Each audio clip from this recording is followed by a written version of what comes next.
This is it. That's for sure. Are you by yourself, Jim? No. Matt's waiting for the other two. Who it? Matt is? Matt is waiting for Tommy and Corey. Oh, okay, good.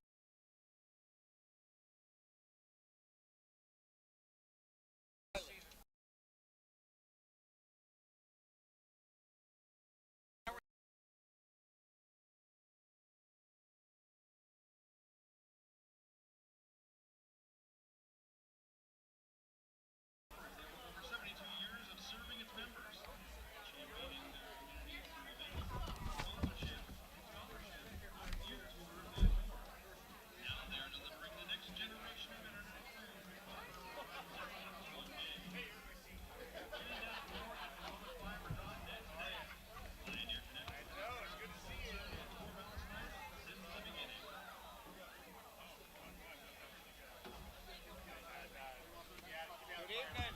How you doing, Mike? Good.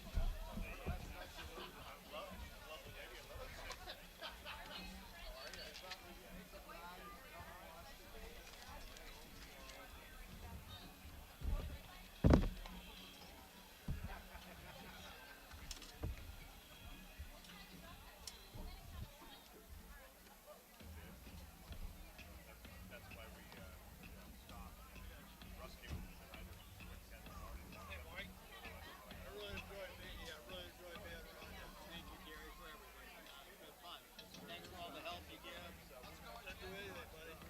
Hey, and your daughter? Thank you. And she says to tell you she's still looking forward to getting in touch with you the time. She appreciates you reaching out. She's swamped with things. We're gonna be gone for a couple of weeks, but You're about leaving. we're about to leave tomorrow night. Leave the country. No, I wanted to tell you, I retired in 2008. I've been doing volunteer work with the church every day since then. 2022, best job ever had. Best job ever. That is it's good to hear, and I believe you. Thank you, Gary. Thanks for everything. You betcha.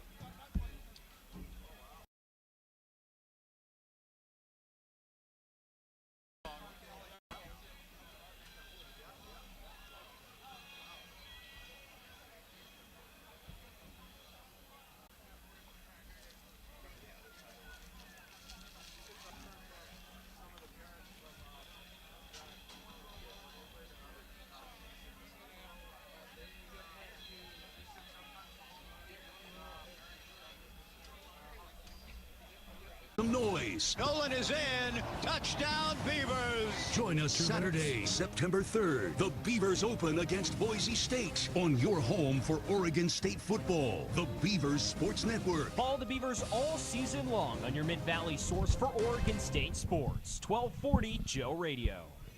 Annie Schaefer, lifestyle. What did I creator. say? 22, Garrett? My little brother 22. had these piercing blue eyes, like the ocean. He was just 33 when we lost him to an accidental opioid. Yeah, overdose. is that what I said originally? I can't My name remember. Is Darren Waller. Yes. Okay, yeah, 22 I is had it good. made, living my dream playing professional football. Then my life hit rock bottom. I had an accidental opioid overdose. I felt the shame, the stigma. Everyone knew, but no one talked about it. I felt completely isolated. My family didn't even know. Me. 1 minute. Be prepared. Learn how at reversesilence.org. It's time for exciting Corvallis Knights baseball. Knights baseball is brought to you by Corvallis Floor Covering, Willamette Rental, Independent Auto Works, the Lynn County Veterans, Tax and Wealth Management, the Glassman, Thai Express, and by Albin's Plumbing. By Lynn Benton Tractor, the Downward Dog, Evergreen Indian Restaurant, the Natty Dresser, CPR Works, Horesco Chiropractic, Edward Jones Financial Advisor Tim Ewis, and by Dave's Performance. This is Mike Parker one more time. Today, one more time, that means we have hit the ultimate limit again for the Corvallis Knights, playing in the last game of the summer season with a chance to win another championship. It's the Knights and the Bellingham Bells on a beautiful evening for baseball here in the Mid-Valley. A very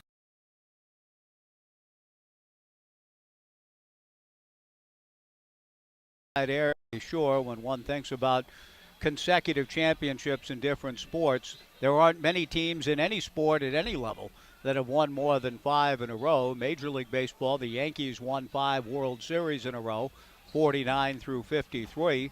John Wooden's UCLA Bruins won 7 NCAA Division I men's basketball championships in a row. I'm hard-pressed to think of what Bill Russell's run when he won 11 of 13. There may be something in the NHL that rivals a 5 consecutive. I'm not up on NHL history. But for our province and our section of the world in West Coast League history, the Knights hope to keep adding on to the West Coast League record of championships. They've won 8. They've won the last 5, and they go up against Bennett in each of the last 2 years. He's off to a Division I scholarship to the University of Hawaii. Sean shares his reflections on what it means to him to be a Corvallis Knight. That's coming up next. Great to have you with us on this final game of 2022 on 1240 Joe Radio. Coastal Farm and Ranch, we're just what the country needs. Coastal has the area's best supply of flowers, plants, vegetables, trees, and shrubs. We're a gardener's best friend with hand tools, power tools, fertilizers, pest control, and even patio furniture, so you can relax and enjoy your beautiful yard. Coastal Farm and Ranch, we're just what the country needs. Visit us at coastalcountry.com or locally in Albany, Corvallis, and Salem. Hey Alexa, open 1240 Joe Radio. Hi, John here. 1240 Joe Radio has teamed up with Highland Bowl and Corvallis to bring you the latest Alexa skill. You can hang out anytime with 1240 Joe Radio on your Alexa device by saying, Alexa, open 1240 Joe Radio. It's that easy. Check out Highland Bowl's popular Strike Zone Lounge and there's Thunder Alley every Friday night. Highland Bowl on 9th Street in Corvallis. We set them up, you knock them down. Highland Bowl. I just got home from a fishing trip to find that we had a new patio with pavers and everything. I told my wife I didn't want to do it. So she went ahead, put the plans together, and went to Philomath Rental, where she got all the tools she needed, and they showed her how to use the equipment. The patio looks great. Now she's planning more projects. Thank you, Philomath Rental. Philomath Rental, next to Landmark Realty, 1.5 miles west of the Sunset Shopping Center. For tools and equipment for home, farm, and business, check out Philomath Rental. Is there ever a reason you wouldn't want to feel confident? I didn't think so. At the Natty Dresser in downtown Albany, confidence is exactly what we want to inspire. When you wear quality clothes,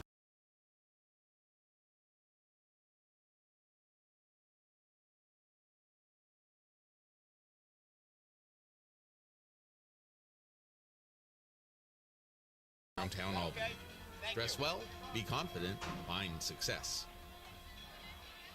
This is Mike Parker for Even Flow Plumbing, your trusted award-winning plumber for the Mid-Valley.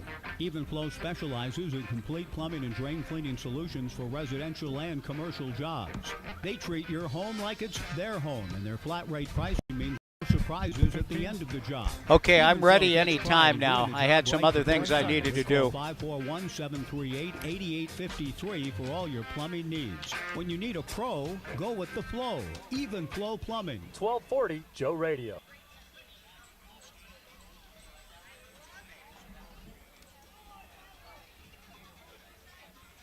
You are on if you can hear me.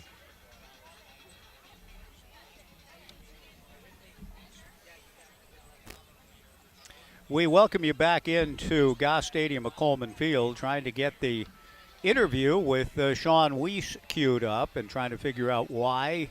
How excited are you and the guys for a chance to win a 6th straight championship? I honestly think that this group is very, very special. And today in the pregame, we all got up and we said something that meant something to us. And I got, I'm not going to lie, I got a little choked up. Let's listen to everybody and how bought in everyone is in this program. And it's just a very special place and a very special group of guys. And there's no other group I'd rather do this with than these guys.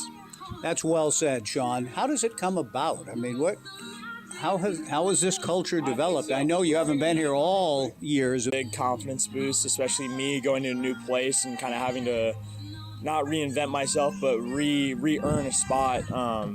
So I think just building off the confidence piece, and I give credit to all the coaches. They've definitely helped me develop a little bit more of a competitor mentality of how I approach my day-to-day work, not just in between the lines or on the mound.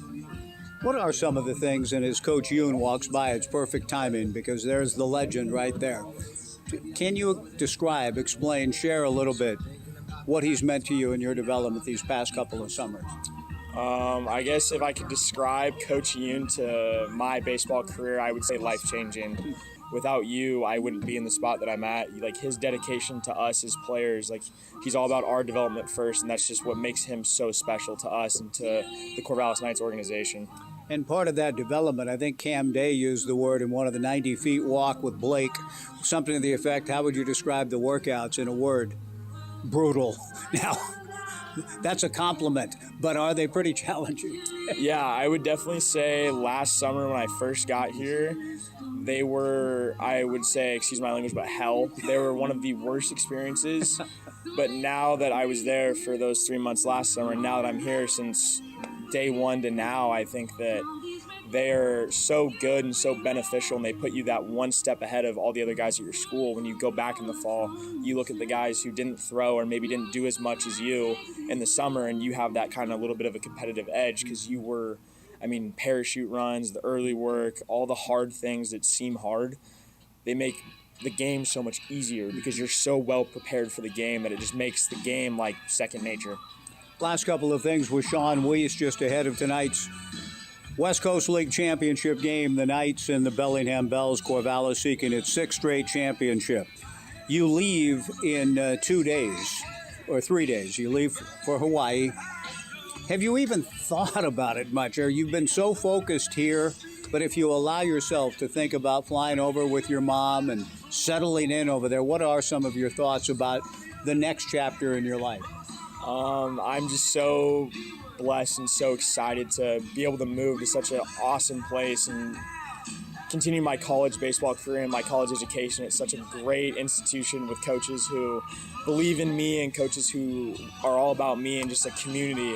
That's the big reason why I committed, was just the community aspect of Hawaii. Like, the people of Hawaii are there for the players and they cheer you on every game. There's 4,500 people a game, and just the atmosphere for me is what I'm so excited about. But my focus has been here every day. I try to put those emotions away and save them until I leave and get on the plane. But right now I'm fully committed and fully locked into what we're doing here in Corvallis. And that means, from what you told me earlier today, that you're looking to run this back again next year here. Is that your plan right now? Yeah, if everything goes well and in the spring my pitch count is where I want it to be, I don't see why I wouldn't come back. I love it here. I love the atmosphere.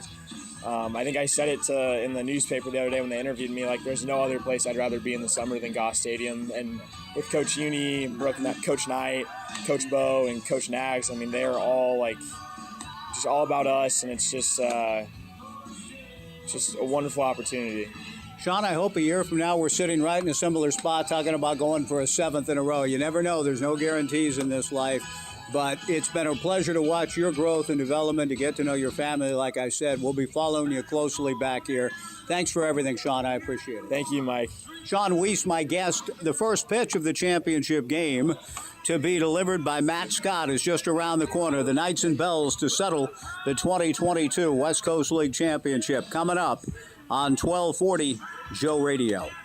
Now's the time to get a great deal on selected. Thank you. I have no idea what happened there, but thank you for hanging in there with me. You know, and I was. Let's go to. And I may even have another break because they're just now introducing team starting lineups, and so the first pitch is going to be a few minutes out. So we'll see where we're at.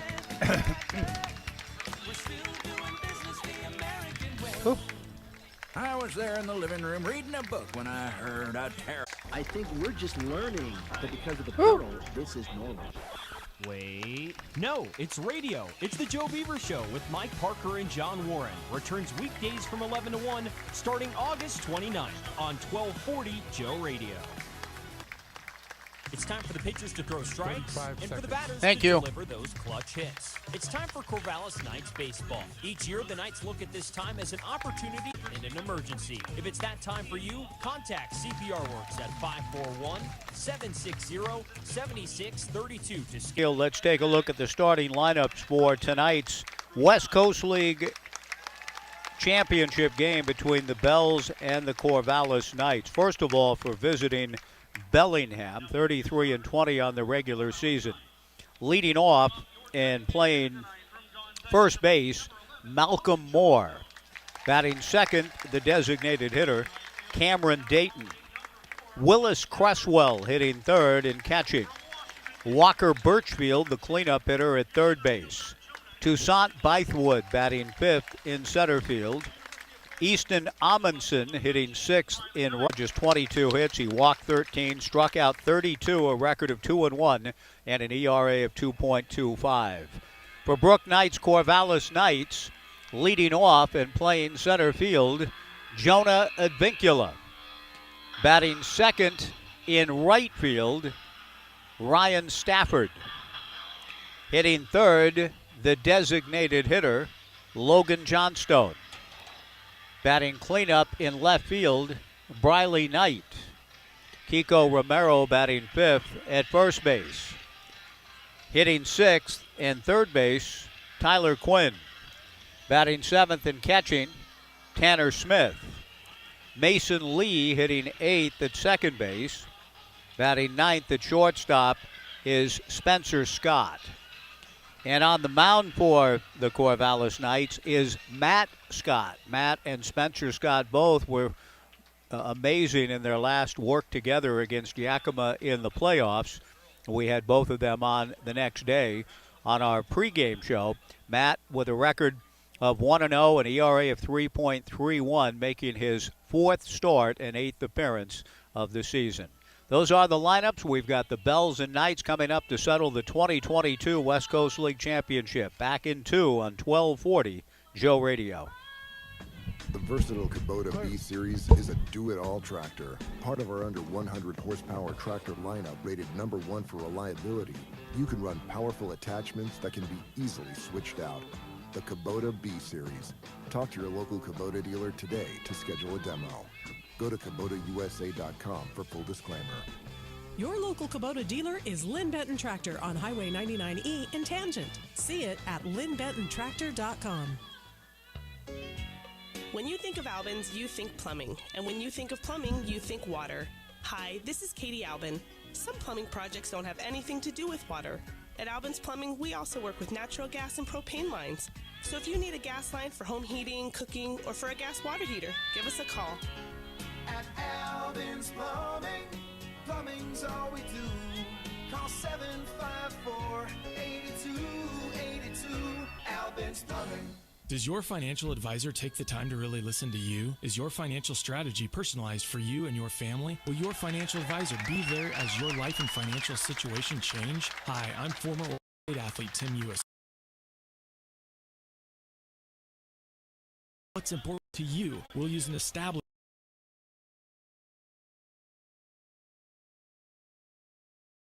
and we'll partner on track. Contact me today, 541-758-8245. Edward Jones, member SIPC. I was there in the living room reading a book when I heard a terrible sound. When are you going to start planting those trees and getting the backyard ready for our daughter's wedding? But not today. I know you don't want me to do it, but I'm going to do it anyway. I know the guys at Philomath Rental, they'll show me what to do. And since they're open 7 days a week, I can go out there today. 15 seconds. Darn you, Philomath Rental. Philomath Rental, next to Landmark Realty, 1.5 miles west of the Sunset Shopping Center. For tools and equipment for home, farm, and business, check out Philomath Rental. 1240 Joe Radio. The Knights take the field. Matt Scott will begin his warm-up tosses with Tanner Smith as a big crowd continues to come in on this Monday night at Goss Stadium at Coleman Field to settle the 2022 West Coast League Championship. We will visit a little bit later in the ball game with WCL Commissioner Rob Nyer. Rob making his way down from Portland, and from what I understand, did so through a devastating crash on Interstate 5. I'm not exactly sure where it was, but I heard numerous reports. In fact, even to the point that people were stuck in it, and when they had a chance to turn around and get out, decided not to come down all the way to the game. But that people were sitting for 2 hours at a time, that all 4 lanes, northbound and southbound, between Woodburn and Salem, I believe, was the area of the accident. If you know differently or better and want to communicate, if you experienced it or know about it, feel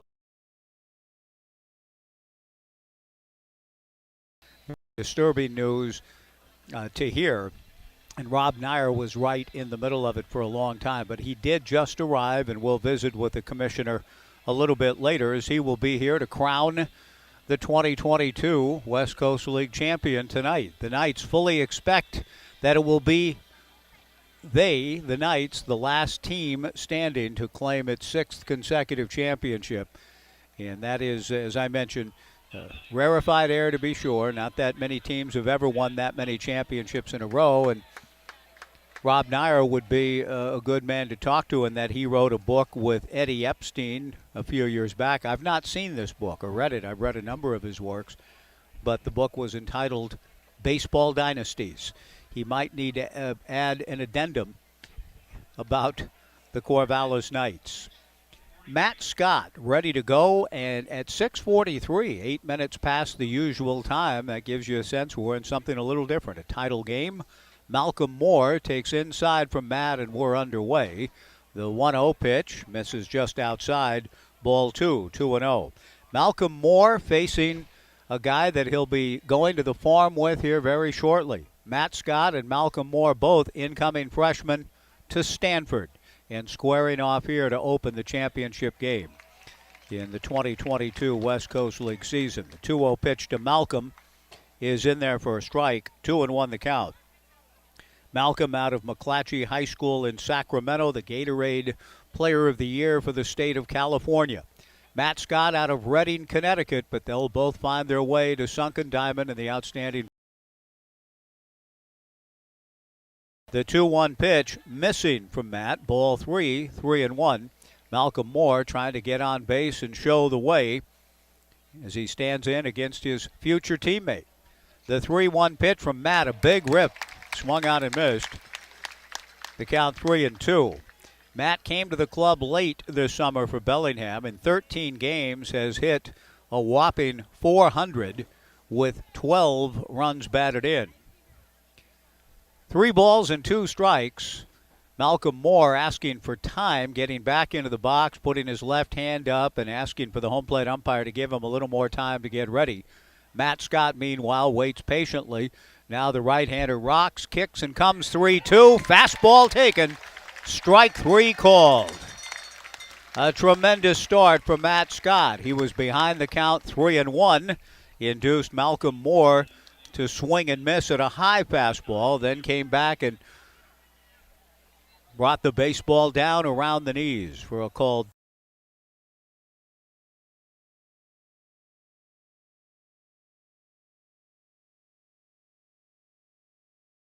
in 9 games. 4 runs batted in for the Bellingham Bells. The strike 1 pitch, swung on and missed. 0-2 the count. Bellingham went 34-20 in the regular season. No balls and 2 strikes to Cameron Dayton. Willis Cresswell on deck. The strike 2 pitch, fastball, swung on and missed. Strike 3, 2 down. Back-to-back strikeouts for big Matt Scott, and that'll bring to the plate Willis Cresswell, a young man out of Auburn, Washington. Started 21 games for the Washington State Cougars this past spring. And as we mentioned when Bellingham made its visit during the regular season in June, he has an uncle that's a pro Frisbee player. The one hopper off the bat of Willis Cresswell, fielded at shortstop by Spencer Scott, and he throws across to Kiko Romero.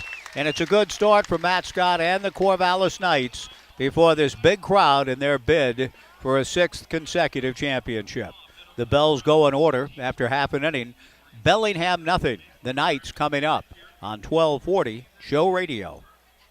At Thai Express, they've learned that when thank you. Your taste buds right, great things happen. Come and experience traditional Thai recipes with a sprinkle of New World creativity, like pad Thai, a curry, fried chicken dumplings, or one of their delicious soups, all customized to your taste. Thai Express is in Corvallis on 9th Street, behind Little Caesars. They're open for dine-in or visit their drive-thru.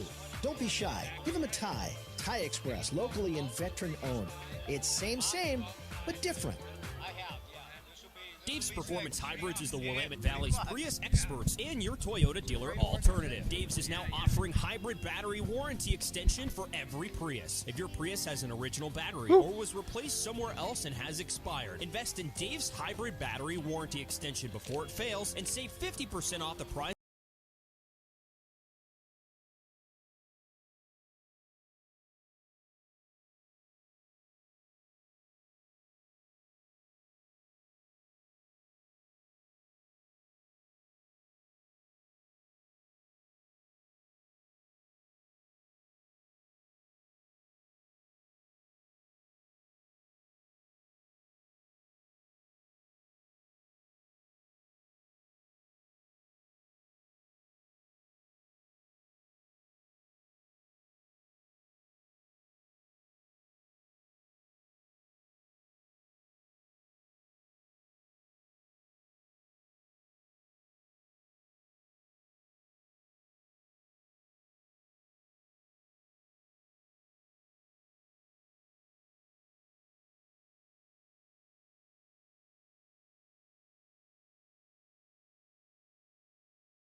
Coach Hayden Hastings, and he will face Jonah Advincula to lead things off.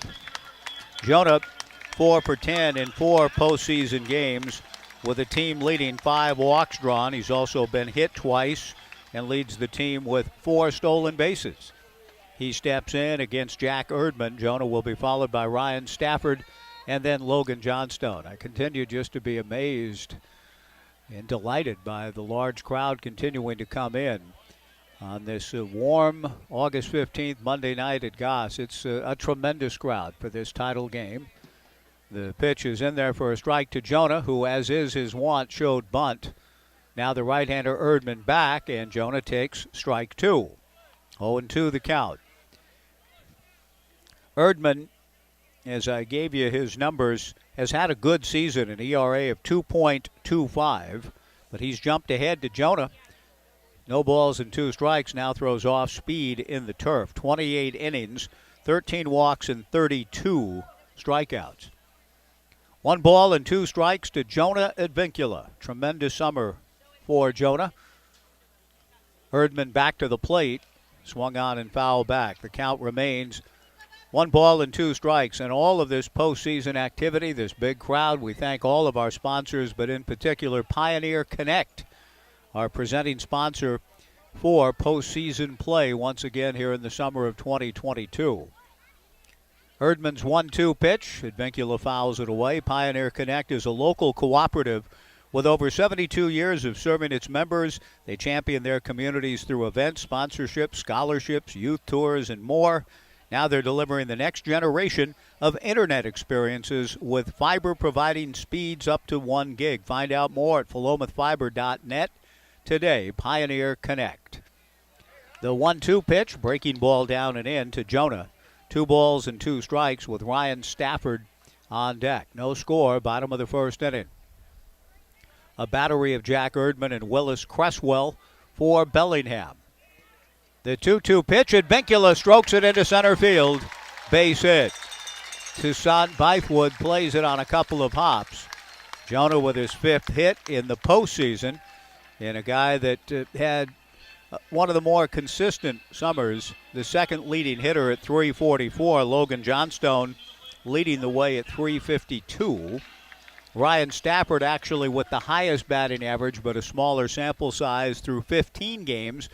Ryan hit .354 during the regular season. He, like Advincula, hitting .400, 6 for 15 in the postseason. Advincula a threat to run. He has 4 stolen bases in the postseason, and Jonah led the Knights with 18 during the regular season. A leadoff single for Advincula. Ryan Stafford at the plate, a throw to first, driving Advincula back. Now the breaking ball from Jack Erdman, a strike. Erdman and Cresswell, the battery. Malcolm Moore at first, Alex Fernandez at second, Noah Mefford at short for the Bells, Walker Birchfield in left. At third base, Jaden Matthews in left, Toussaint Bythewood in center, Easton Amundsen in right. The strike one pitch swung on and fouled back. No balls and 2 strikes. When I was mentioning dynasties, I neglected to mention one of the more impressive in collegiate sports history. I did touch on John Wooden and his Bruins winning 7 straight and 10 of 12, but 7 in a row for John and different types of teams at UCLA. In much of that same time period, Rod Dado across town at USC Baseball won 5 national championships in a row. 5. Fastball up and in, buzzing Ryan Stafford around the chin. The count goes to 1 ball and 2 strikes. No score in the bottom of the first. Advincula leadoff single held on by Malcolm Moore. Draws a throw and gets back. Brooke Knight coaching at third. Ed Nags over at first. Trevor Denton from KVAL Television was here. In fact, he's here shooting the game tonight on the platform opposite of mine on the left side of the press box. There goes Advincula. The pitch is swung on and missed. Strike 3, but on the play, Jonah gets in safely with a stolen base, his 5th of the postseason. Stafford does strike out and offered a little bit of protection.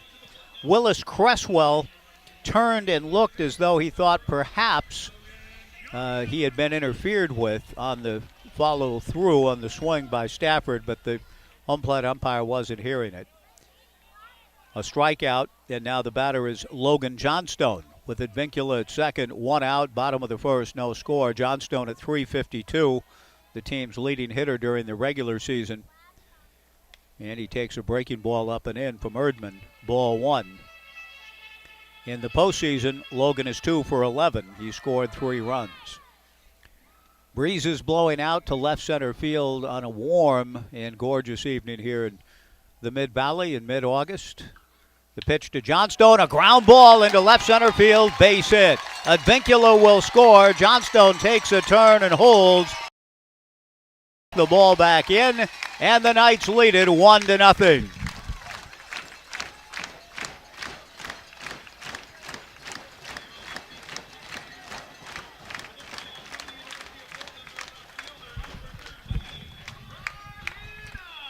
That'll bring to the plate Briley Knight.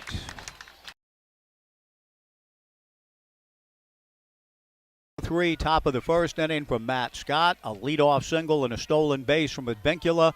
A run-scoring single from Logan Johnstone. And a lead in the bid for 6 consecutive championships. Briley Knight takes a strike. 0-1 the count. Briley during the regular season ended up hitting .323, 2 homers and 20 runs batted in. A throw to first sends Logan Johnstone back to the bag. Logan was 7 for 8 during the regular season in stolen bases. Erdman delivers off speed and fouled at the plate by Briley, and he's down in the count 0-2.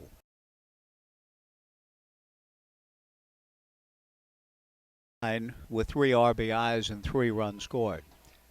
1-0 Knights, bottom of the first inning. 3:30 down both lines at the oldest ballpark in the country in continuous use. This ballpark, Goss Stadium at Coleman Field. Breaking ball down from right-hander Jack Erdman. 1-2 the count. Home plate laid in the very spot we continue to see it in. It's been there since 1907, like the Little House of juvenile literature, great literature. The book, The Little House, you've all read it and love it. Right? The 1-2 pitch with the runner Johnstone going popped up to straightaway center field and playable for Toussaint Bythewood. Toussaint makes the catch, 2 down, and Kiko Romero the batter. Home plate is analogous to The Little House. I can't remember the name of the writer, Margaret somebody, but what a great story. I know I read it in 1st and 2nd grade, and I'm sure, I think it's lasted through the generations, has it not? The Little House, with everything growing up around it. That's why the home plate here is analogous to that little house. Things look a lot different since 1907. Kiko Romero swings and fouls the first pitch back. 0-1 the count. But it has sat there since 1907, home plate, with the incredible growth all around it in this town, on this campus, with this ballpark. But home plate has stayed in that spot. Pretty amazing. The strike one pitch with Johnstone going late, swung on and missed, and no throw from Willis Cresswell. The Knights have stolen 2 bases in the inning without a throw from Willis. The Knights with 10 stolen bases now in the postseason. No balls and 2 strikes to Kiko Romero.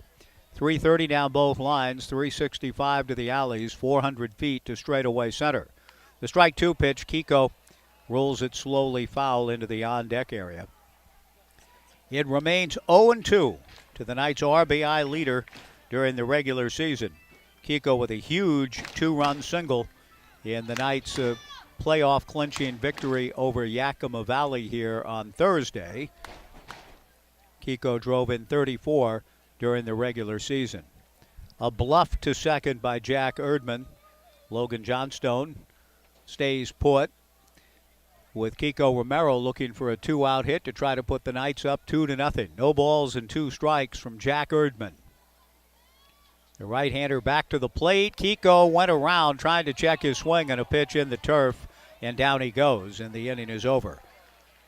A big groan from the Knights fans, and Kiko didn't seem too pleased with the call, but from up here, it looked like the right one.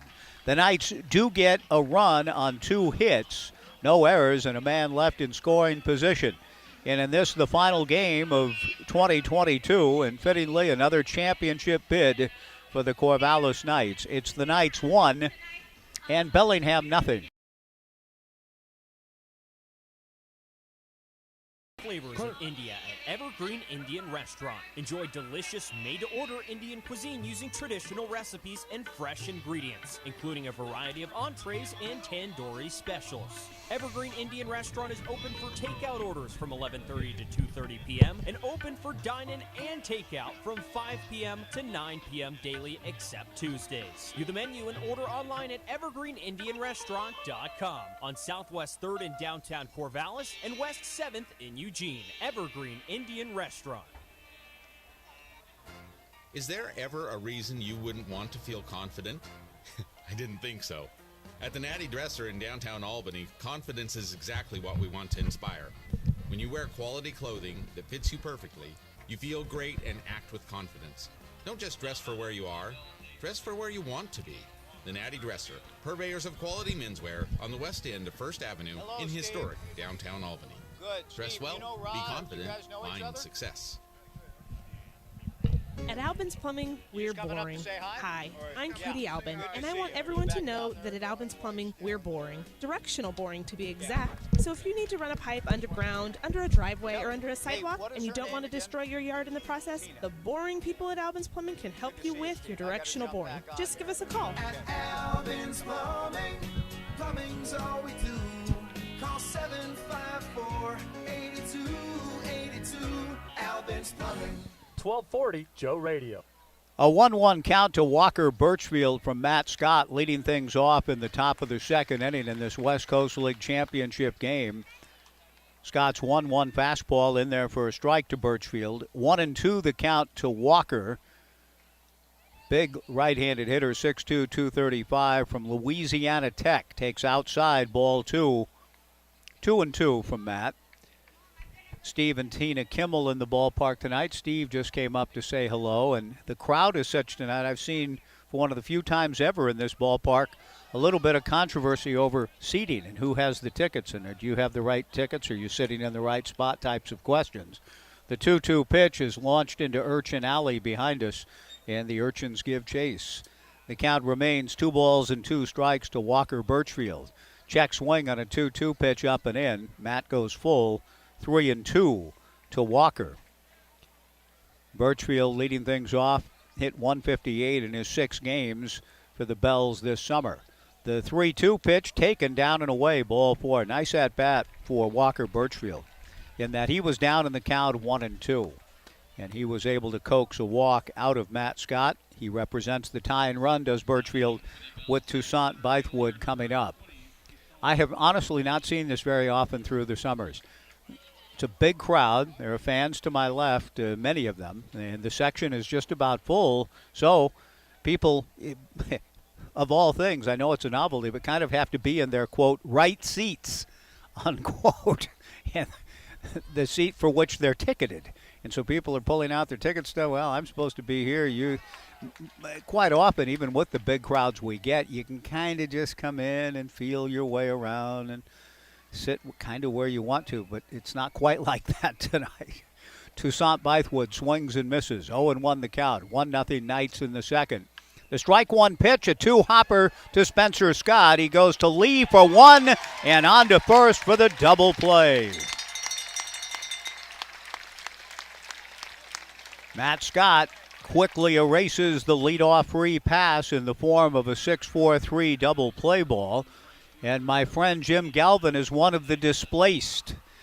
The great Flannery O'Connor wrote a short story called The Displaced Person, which I would highly recommend to anybody. Anything she writes is worth your time. But Jim Galvin is now the displaced person at Goss Stadium at Coleman Field. Flannery O'Connor revisited. The pitch to Amundsen, high, ball one. The 1-0 pitch on the way. Fastball for a strike. Dropped by Tanner Smith, but Tanner's battery mate not penalized. The count even, 1 ball and 1 strike. 2 outs, nobody on, 1-0 Knights in the second. Fastball off the mitt of Tanner Smith. There must be some pretty good movement on Scott's pitches tonight. Tanner has dropped 2 pitches in a row. Now, that last pitch was inside, but he didn't give the home plate umpire, did Tanner, a chance to look at it. The 2-1 pitch sails high and away, ball 3. 3-1. A leadoff walk, followed by a 6-4-3 double play. Now Amundsen would love to find his way aboard with 2 down and try to get something going for the Bells here against Matt, whose 3-1 pitch is ball 4. So the double play ball looming rather large at the moment, with a walk, a double play ball, and another walk. And Jaden Matthews will be the hitter for the Bellingham Bells. The final game of the 2022 season. It has been another delightful one, and the size of the crowd tonight is just fascinating to me. It's the biggest I think I've ever seen for a title game, and this is my honor, pleasure, to get to call a 6th consecutive West Coast League title game. And I don't think I've seen a crowd this large for any of them. We haven't been home for all of them. Jaden Matthews takes ball 1, 1-0. Fastball swung on and fouled at the plate, and the count 1-1. Jaden Matthews at the plate following the 2-out free pass, a .259 hitter with 6 runs batted in.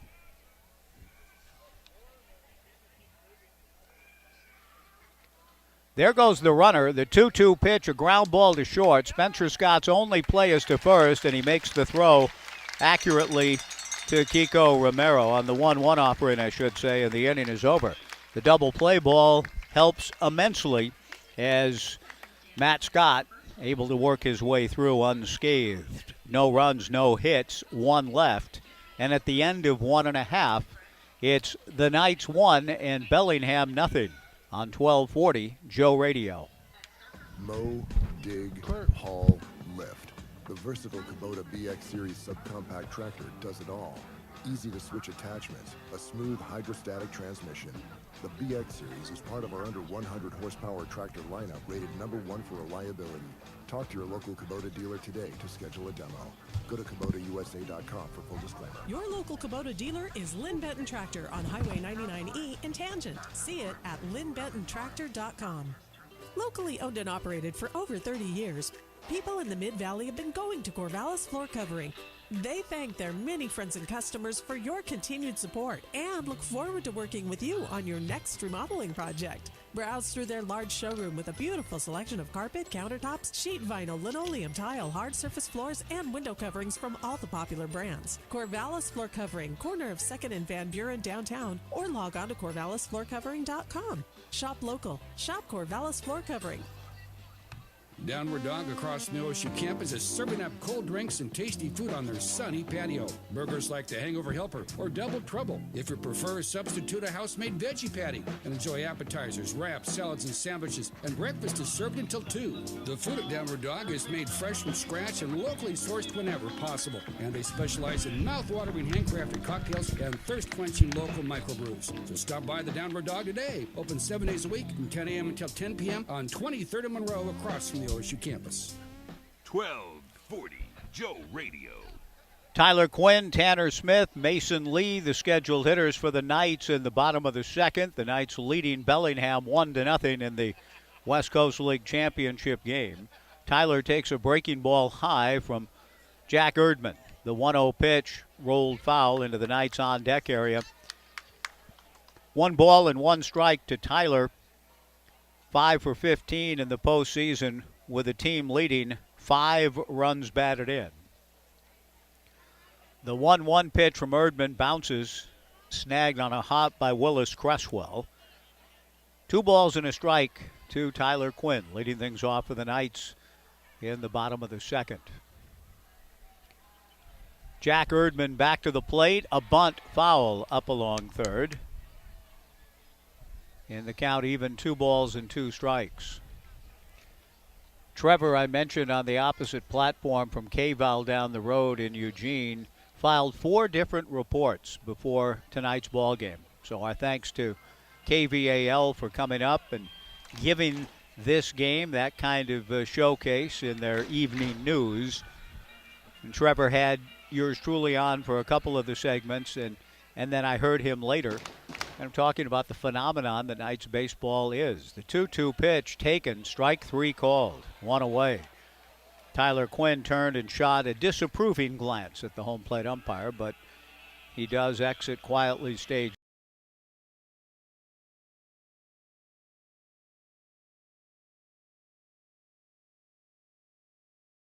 But it was clear that Trevor had done his homework, and he talked about Coach Yoon and the culture. He talked about how it's no accident the Knights are in this position to have a chance to win a 6th straight. And one of the things he mentioned was the big crowd and the support that the Knights receive. And I think we're all pretty amazed at how even tonight, just the amazing crowd. 1 ball and 1 strike. The pitch on the way is swung on and missed, and the count 1-2. I mean, my wife arrives here tonight, fashionably late, waiting for one of my daughters, maybe both, and she can't find 4 seats together. So that's how amazed we all are at how huge this crowd is tonight. The pitch on the way to Tanner, hooked foul towards the TNT Builders party deck.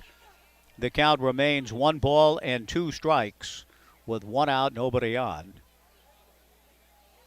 The right-hander Jack Erdman kicks and comes back with a 1-2 pitch just outside. Ball 2, 2-2.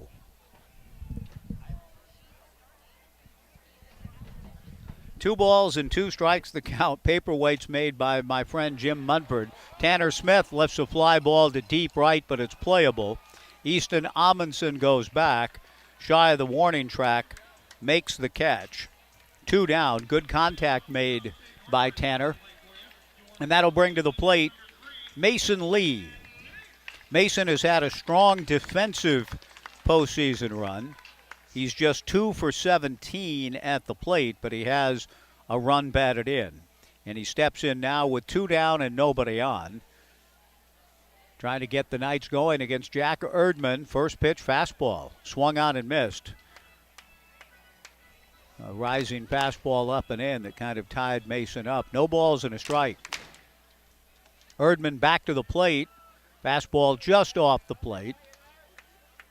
6'3", 220. Quick working right-hander, Jack Erdman. Touch for a run last inning. Breeze is blowing out to left center, the right-hander to the plate. Fastball on the outside corner. Erdman appears to have pretty good command. He's moving his fastball up and down, in and out, and looking pretty sharp. The Knights got to him for a run last inning, but he's trying to retire the Knights in order here. His breaking ball misses up and in. Ball 2, 2-2 to Mason Lee, a big part of the Knights' success all summer long. All of these guys have done such a tremendous job. The pitch on the way, swung on and hit foul back of the plate. I thought Sean Weiss's comments before the game were articulate, eloquent about the culture here, about the friendships for life, the love and the bond that occurs in a remarkably short time, but how all these guys, they're all in summer to summer. And we're seeing that phenomenon played out here before this big crowd. Breaking ball misses down to Mason Lee, ball 3, 3-2. And just to see on a summer night in this, the 15th summer of Knights baseball in Corvallis, this is what the organization of the team has become and how it's ingratiated itself into the community, and the fans have responded, the quality of baseball and of young men that play it. A real pleasure to be around. Mason Lee swings and fouls it back. It remains 3-2, 2 down, nobody on, 1-0 Knights in the second. Jack Erdman to the plate, swung on and poked slowly back up the middle. Fernandez to his right, gloves and throws to first, not in time. Mason Lee just does beat the throw from the second baseman, Alex Fernandez. Good hustle down the line by Mason. That brings Spencer Scott to the plate. Mason Lee with 15 stolen bases on the season. And I wouldn't be surprised to see, with 2 down, Mason trying to get himself into scoring position. The Knights stole 2 bases last inning. Willis Cresswell did not attempt to throw on either one from back of the plate.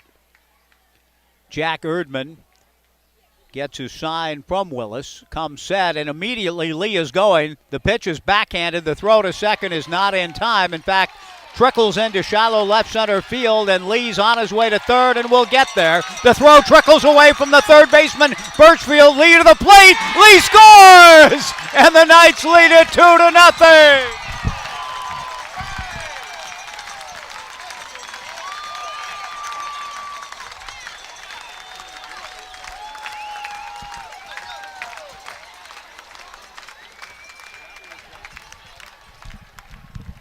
I said I wouldn't be surprised to see Mason Lee go. Well, all Lee does is go as soon as Jack Erdman came to the plate against Spencer Scott. A nice job by Cresswell to backhand the low pitch, but then his throw went awry trying to nail Mason Lee going to second. And then the throw coming back in from the shortstop, Noah Meffert, backing it up, was also thrown away. So 2 throwing errors on the play allow Mason Lee to score, but it was Lee's wheels to beat out, to begin with, the infield single, and then to promptly swipe second, go to third on a throwing error, and come home on a throwing error. The Knights lead it 2-0. Spencer rolling 1 foul up along third. 1 ball and 1 strike. The 1-1 pitch to Spencer Scott, that's rolled down and away, ball 2, 2-1. Jack Erdman delivers low, ball 3, 3-1.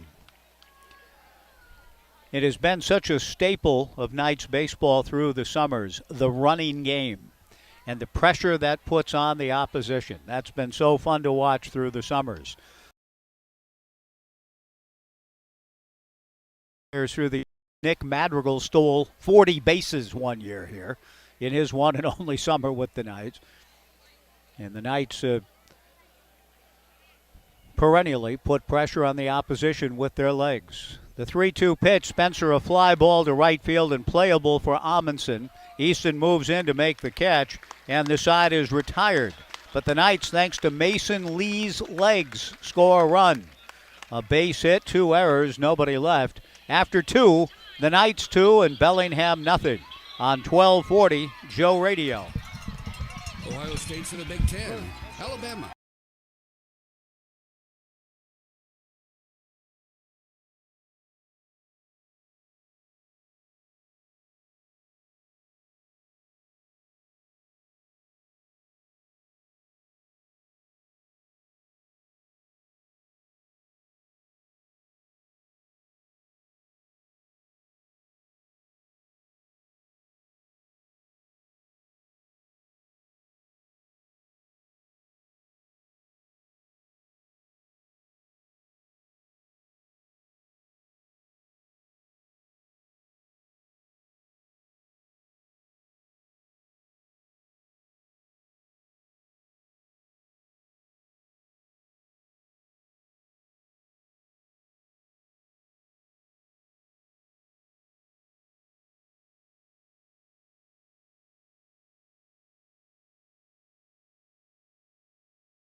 760-2277. Call the Glass Man. Need your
hard surface floors and window coverings from all the popular brands.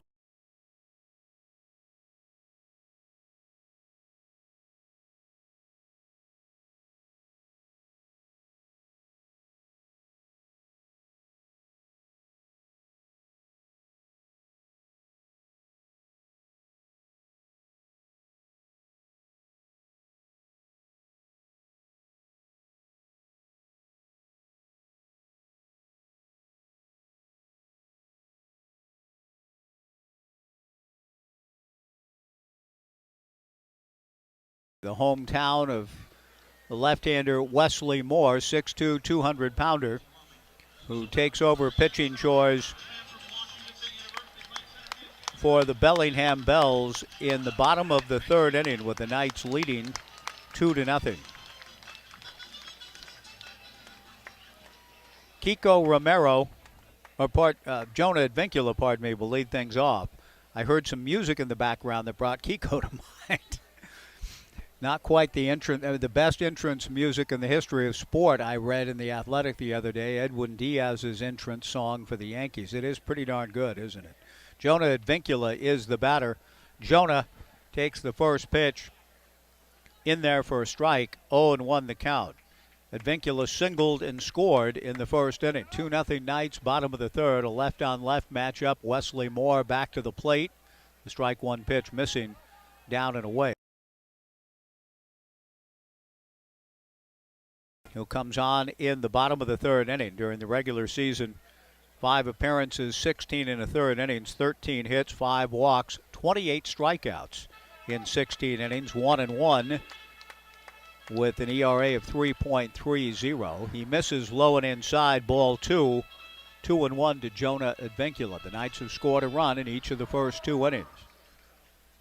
Advincula shows bunt. It seems as though he does that in just about every one of his plate appearances. He takes a strike. The count 2-2. After a high 80s day, we're beginning to cool off here tonight. Breezes blowing through our vantage point. Moore delivers a 2-2 pitch, a ground ball to the right of Fernandez. Alex up with it, throws to first, not in time.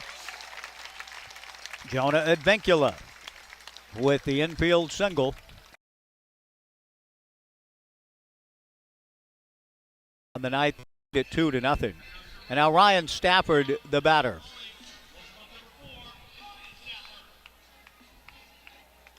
In theory, the left-hander Moore might be able to cut down on the Knights' jumps. The lefty can stare down the runner. And that, in theory, should keep the Knights from getting as free as they have been in the stolen base department. The first pitch to Ryan Stafford, a fastball, is in there for a strike, 0-1 the count. 2-0 Knights, bottom of the third inning. Stafford struck out swinging in the first. Advincula gets his lead. Moore back to the plate, and the fastball pretty firm, up and in. The count 1-1. Coach Knight goes through the signs at third. And when Trevor Denton from K-Val was reaching for the reasons for the Knights' perennial success, when he Brooke was one of the people that I mentioned, certainly Dan Siegel and and Brooke and just the leadership of the organization from ownership, Penny Knight, and so on, all the way on down. It's a commitment to excellence and high quality. Brooke has just been a phenomenal skipper, does such a great job with these young men. Advincula, a great jump. The pitch misses inside, and Advincula goes in standing up. Well, so much for the left-hander cutting down on the run game. Advincula read Wesley Moore perfectly and picks up his second stolen base of the night and sixth of the postseason. He's in scoring position for Stafford, who swings and taps the 2-1 pitch wide of third. Birchfield holds Advincula and throws across to get Ryan Stafford. One away. And for Ryan, a little bit of a disappointment in terms of not moving the runner in that situation. But what a postseason Ryan has had. And what a summer, albeit a brief one that he's had, coming back from a foot injury. Been a tremendous addition to, and a great fit, a Corvallis Knight through and through. Logan Johnstone, an RBI single in the first, steps in. Advincula being bird dogged out at second by shortstop Noah Meffert, but he's going to third anyway, and no throw from Willis Cresswell. And Advincula steals third.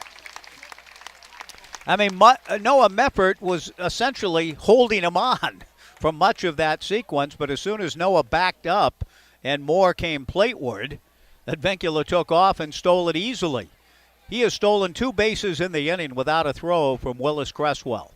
No balls and a strike to Johnstone. 2-0 Knights, bottom of the third, and even with that being the score and with one out, Coach Hayden Hastings has his infield playing back at normal depth. The pitch to Logan, a strike, 1-1 the count, 1 out. The Knights trying to score for a third straight inning. The pitch is a ground ball to the right side. That'll score a run. Second baseman Alex Fernandez throws out Logan Johnstone.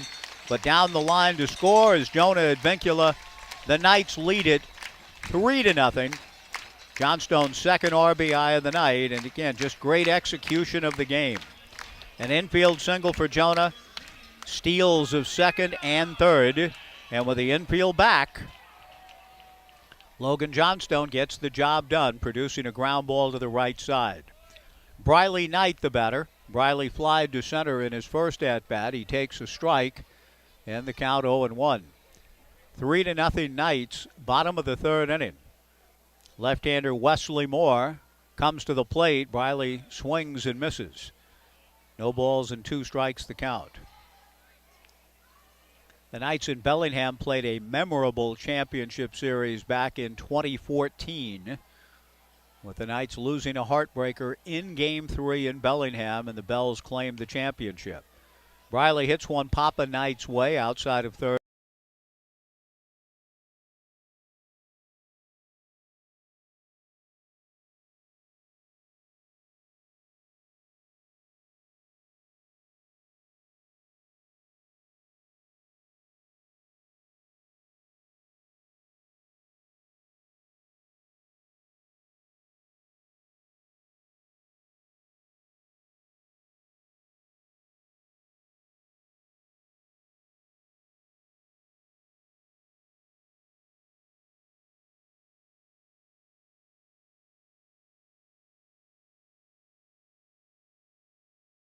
Five together. The 1-2 pitch, Briley swings and hits it sharply into right field by the diving second baseman Alex Fernandez for the base hit. A 2-out single for Briley, and Kiko Romero will make his way to the plate. Kiko struck out in his first at-bat. 3-0 Knights with a run in each inning. The Commissioner, Rob Nyer, will be joining me, I believe, at the beginning of our next inning. Don't see where the commish is at the moment. Romero takes high, ball 1, 1-0. Just want to get to the Commissioner's thoughts about the new playoff format, the 16-team league, kind of a state of the league address of sorts from Rob. We always look forward to visiting with him. We haven't yet at any point this summer. The 1-0 pitch to Kiko is high, ball 2, 2-0. But new teams in the league this year, and Rob has been busy overseeing the new league and the exciting new 8-team playoff format. Kiko swings at the 2-0 pitch and hits it foul to the left. Eli Kennel is here tonight, who helped the Knights along the way. Eli with a Michael Conforto Mets jersey is here at the ballpark. Looking pretty good in it, and certainly had a good summer, part of the reason the Knights are in the position they're in. Romero fouls one back. Has been shut down by Oregon State to get involved in the initial program for incoming freshmen for all students and student athletes. The 2-1 pitch to Kiko is high, ball 3-1. Ryan Brown is here tonight as well. Ryan pitched a little bit for the Knights this summer. Ryan, also with Oregon State, is here tonight with a Knights jersey on. He was down on the field before the game. Eli in the stands cheering on his teammates. There goes Briley. The 3-1 pitch to Kiko is high for ball 4. And Tyler Quinn will come to the plate with runners at first and second and 2 down.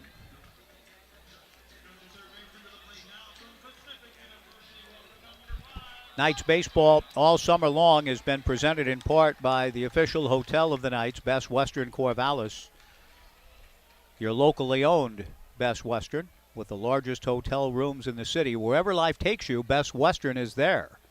Scott Schuler made good on his promise. He and Angie brought the whole family here tonight. That takes up nearly a whole section. The pitch to Tyler misses low, ball 1. Great to see Scott and Angie at the ballpark. 2 on and 2 out, 3-0 Knights in the third. The 1-0 pitch, that misses high, ball 2, 2-0. It just has that look tonight. I mean, this is one of the best crowds, or a non-huge promotional night that I've ever seen. And it has the look of people saying, hey, let's get out to the ballpark one more time and cheer on our Knights, who have become such a vital part of the summer landscape here in our beautiful town. The 2-0 pitch missing high, ball 3, 3-0 to Quinn. Tanner Smith on deck, 2 on, 2 out, 3-0 Knights. And the 3-0 pitch, a high strike to Tyler. 3-1 the count. Briley Knight at second, Kiko Romero at first. Wesley Moore from the stretch. The 3-1 pitch is high to load him up. And Tanner Smith makes his way to the plate.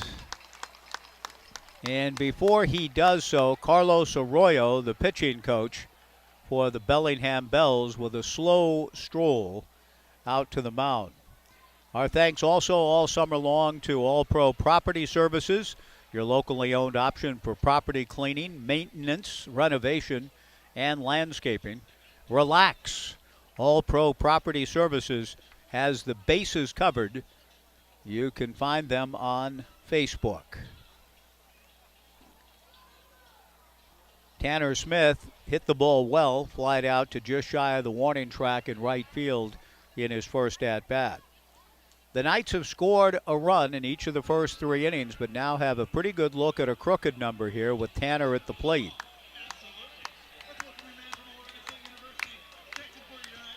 I was asking Scott and Angie, the country music authorities in our area at 99.9 Cricket Country, about this walk-up song, and they said it wasn't a big hit for Trace Adkins, but a hit. I'm not sure. They couldn't remember the title. Is it Hey Batter? Hey Batter, Batter? I don't know. Here's Tanner Smith. The pitch to Tanner is in there for a strike, 0-1 the count. But I will say that I miss Careless Whisper, with no disrespect to Trace. Bases loaded, 2 down, 3-0 Knights, trying to bust it open here in the third. Wesley Moore from the stretch delivers high and away. 1 ball and 1 strike the count. A right-hander is throwing in the bullpen for Bellingham. We saw with Brooke Knight after Matt Scott issued a leadoff walk in the top of this inning. He sent some folks down to the pen.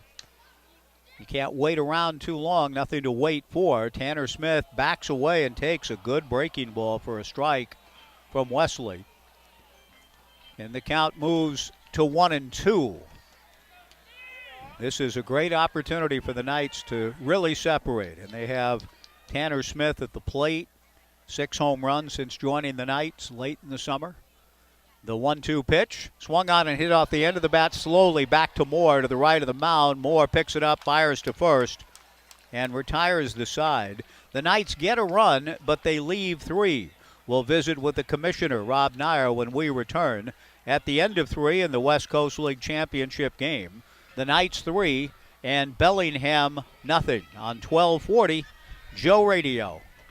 There I was in the living room taking a nap when I heard a terrible sound. When are you going to start working on our deck and getting the house ready to paint? I'll do it, but not today. But if you won't do it, I'll do it myself. I know the guys at Paloma Rental can show me what I need to do, and since they're open 7 days a week, I can go out there today. Uh-oh. Darn you, Paloma Rental. Paloma Rental, next to Landmark Realty, 1.5 miles west of the Sunset Shopping Center. For tools and equipment. Have you for seen home, farm, and business. Mark Check Armour out was Paloma by and Rental. joined me on the broadcast a while back and gave me a copy of his book, Intentional Balk, which looks really interesting, by the way. I haven't read too much of it. Have you read it yet? I have read it, yeah, and it's good. fantastic. In fact, I just saw Mark this morning. Down here? No, I drove him to the train station in Portland. You drove Mark to the train station? Yes. Where's he going? He is going to Seattle today, and then tomorrow he's flying to Baltimore for the Sabre Convention. For what? The Sabre Convention? Oh, okay. Yep. And I'm joining him on Thursday. Oh, cool. Yep. Okay. The Corvallis Knights are champions. Having won 5 were you in the West middle of Coast that baseball accident? league I mean, titles. just the And the traffic team at from the Tax and Wealth accident. Management in Corvallis Where was are it champions exactly? too. It Does your happened business just need south help of developing a winning program? With 46 years in where they have the business, tulips. They have what you need to develop Woodburn. and execute your Woodburn, game yep. plan into a championship. And I was north See of David there, and so Mendenhall, then I wound up Bill having to go Heck, or around. Robert Barry. I heard it looked Their pretty team bad. has the strategy you need for tax planning and saving for your We'll financial be on in future. just a second. Visit taxandwealthmanagement.com or call 541-753-4185. That's 753-4185. And get in the game. 1240 Joe Radio. Through 3 innings at Goff Stadium at Coleman Field in the West Coast League Championship game for 2022, the Knights 3 runs, 5 hits, and no errors. Bellingham, no runs, no hits, and 2 errors. Willis Cresswell in the top of the 4th taking a first pitch strike from Matt Scott. Matt doing a nice job of moving the ball in and out from the inside corner to the outer half for strike 2 to Cresswell, who grounded to short in the first. 3-0 Knights, top of the 4th inning. Matt Scott working quickly, comes back 0-2. Fastball a little bit off the plate. 1-2 the count. Willis Cresswell, Walker Birchfield, and Toussaint Bythewood, perhaps on the all-name team of the West Coast League. No question. Summer 2022, the voice of the commish, Rob Nair, joining me here on the broadcast. Great to see you, Rob. How are you? I'm well. It's great to be here. I love your perch. It's a nice view, isn't it? Nice Yep. to be outside on a gorgeous summer night. 2 balls and 2 strikes. Matt Scott back to the plate. The 2-2 pitch. A fastball driven to right center field. Jonah Advincula on the move and makes the catch. Over the shoulder on the run. Great read by Jonah. 1 away in the 4th. And the batter will be Walker Birchfield. Nice play. Rob, I don't know about you, and I've been saying this. This is my 6th straight summer with an opportunity to call a potential Knights championship. I've not seen a crowd quite like this for any of the previous. This is pretty amazing. Monday night. Honestly, all season long, we've had some tremendous crowds all over the West Coast League, and this is one of the sites where the attendance has been fantastic all season. Birchfield swings and rolls 1 foul, 0-1 the count. And I want to hear a little bit more about the new teams in the league, the new playoff format, all of that under your auspices. How has the summer of 2022 been for the West Coast League? It's been a whirlwind for me. Having 16 teams, for example, it's just every night, not every night, but most nights there are 8 games. Strike 1 pitch from Matt, misses high, 3-0 Knights in the 4th. So much to keep track of. Make sure that everything's being compiled correctly and statistics entered and all those things, but it's been a lot of fun. The 1-1 pitch swung on and fouled off the mask of the catcher Tanner Smith. 1-2 the count. And the 4 new franchises, Rob, how have they been received? I mean, generally speaking, they've done such a great job. I think they came into the season prepared. Everyone's been professional. You never know for sure until you play. That's been a relief. The 1-2 pitch down and away, ball 2. And I can tell you that having been this summer to Edmonton and Kamloops, 2 places where I'd never been. The atmosphere in both of those cities was fantastic. 2 balls, 2 strikes, 1 out. Tremendous city in Edmonton. What a boon to have that city in this league, a great Pacific Coast League city for so many years.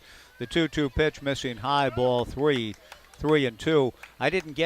I wasn't able to make that trip, but I could sense watching and listening that it's alive up there. Really a great atmosphere. The 3-2 pitch is lifted to left center field, and Vincula has a beat on this one. And now a glove on it, 2 down, and Toussaint Bythewood, the batter. And I had the pleasure, Rob, of going down to Springfield a couple of times, and it was small growth, but it was growth. From the first series in late June to the last time I went down, I looked around, and, hey, there's a lot more people in here. And I know that they're working very hard down there, but I believe that's going to be a winning organization and franchise just in terms of insinuating itself into the community. It'll take a little while, and I think by their own admission, the management, the ownership team understands that. The pitch on the way to Bythewood in there for a strike, but I get a sense it's going to work there. I think that's right. I think it's a tough market because the Emeralds are there, of course, and people aren't used to having a baseball team in Springfield. The strike 1 pitch fouled at the plate in the count 0-2. But they did a fantastic job with their brand new stadium. They are truly committed to building a first-class organization there, modeled on the organization here.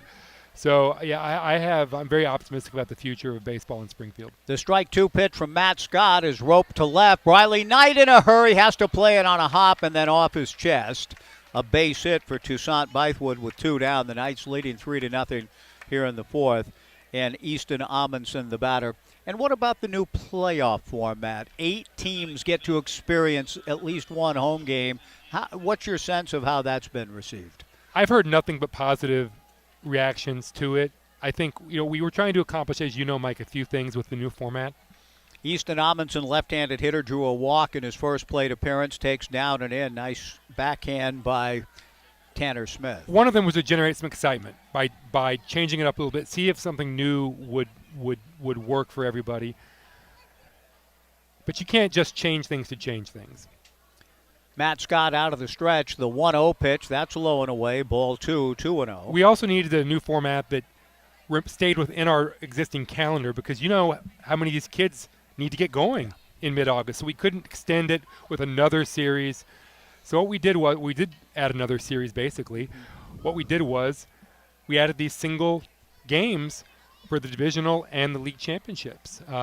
The great thing, the new format, every single playoff team got a home game, which is great for the fans. Yeah, no, I liked it. I liked it a lot, and again, for whatever that's worth, I've enjoyed the new format, and it's felt a little different. The thing that no matter the format, here are the Knights again with a chance for another one. The 2-0 pitch, right. Way outside, ball 3, 3-0. And I know that you're the commissioner of the entire league, and we have people watching tonight, and we appreciate the Bellingham fans watching the live stream.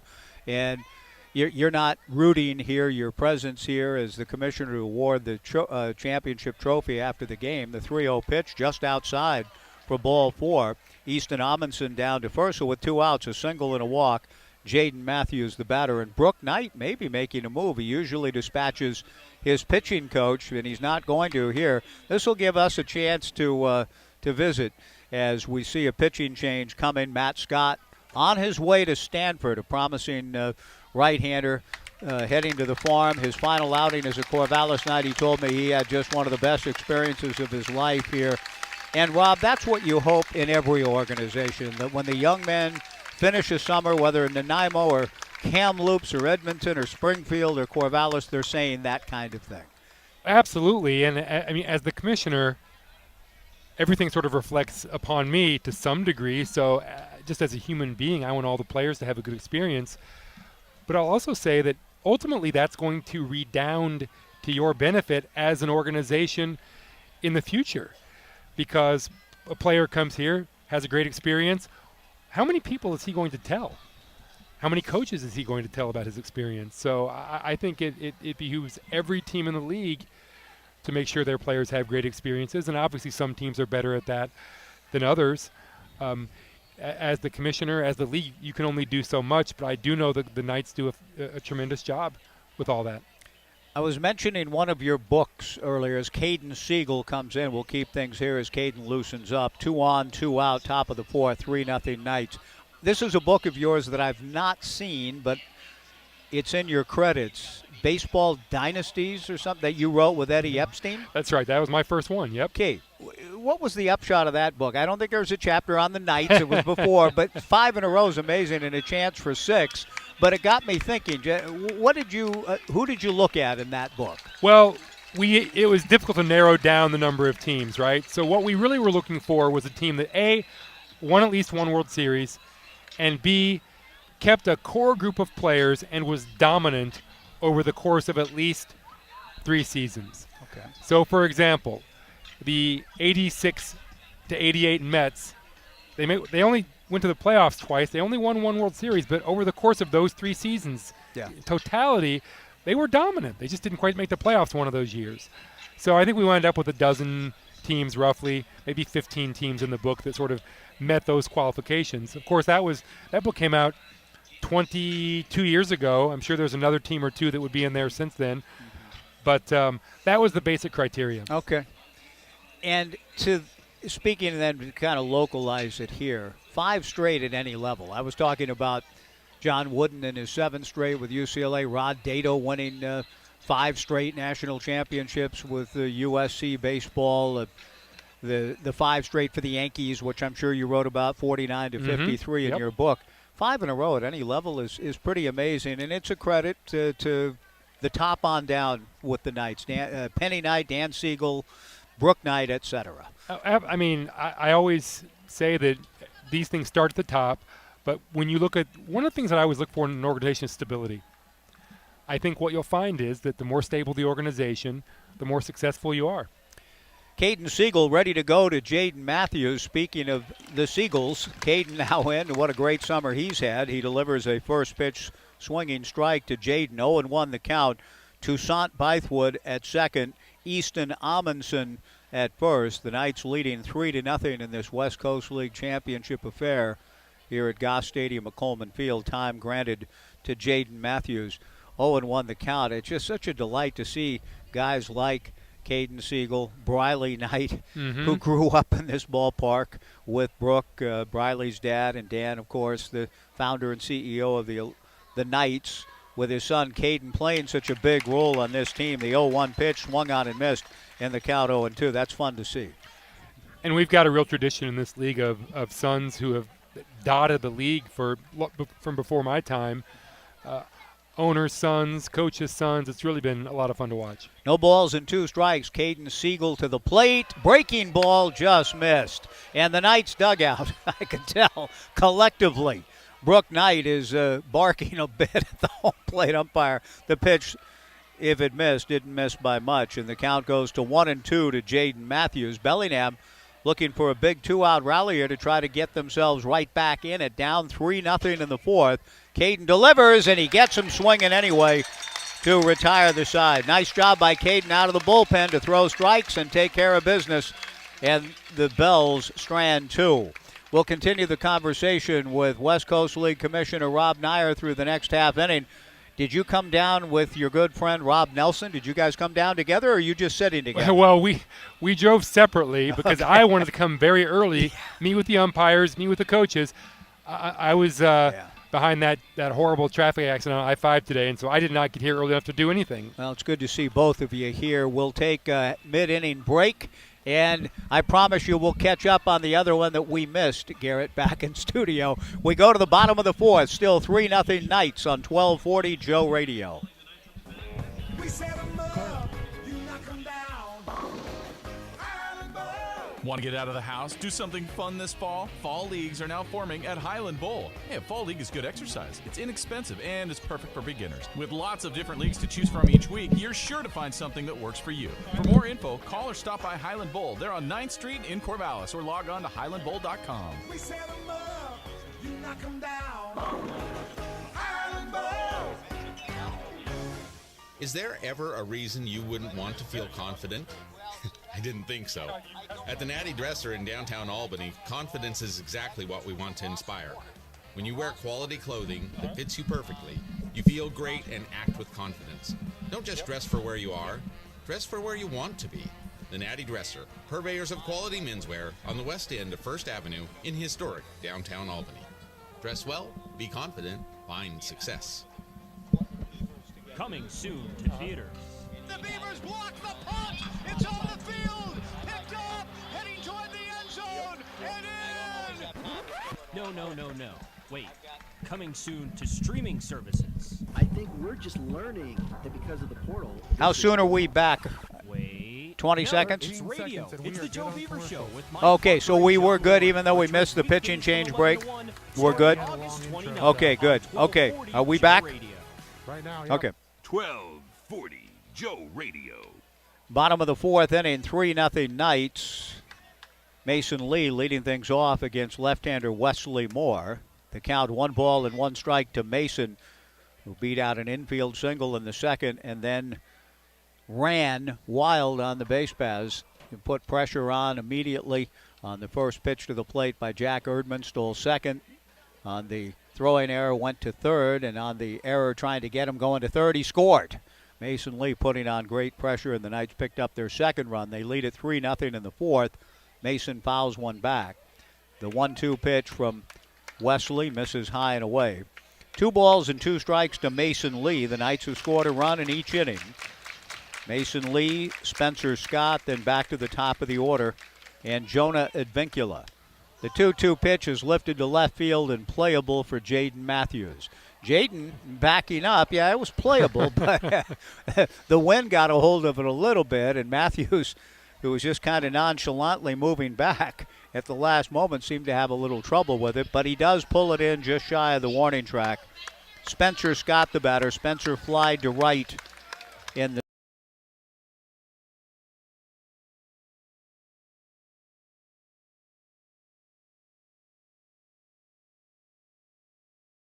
and good friends with the late, great Jim Boughton, with whom he founded Big League Chew. Spencer takes low and inside, ball 1-0. Did you ever meet or talk to Jim? I got to spend a fair amount of time with Jim over the years. Good. It was every time a treat. Yeah. The 1-0 pitch on the way, a line drive, base hit to right center field. Bythewood racing over to cut it off. Spencer Scott going for 2, and Spencer will get there with a head-first slide. That's great baseball right there by Spencer Scott. He was thinking 2 out of the box. And Bythewood hustled over. Nothing wrong with Toussaint's effort, but just intelligent base running on Scott's part to pick up the extra 90 feet. Jonah Advincula, the batter. Rob, you're a great writer, a prolific writer.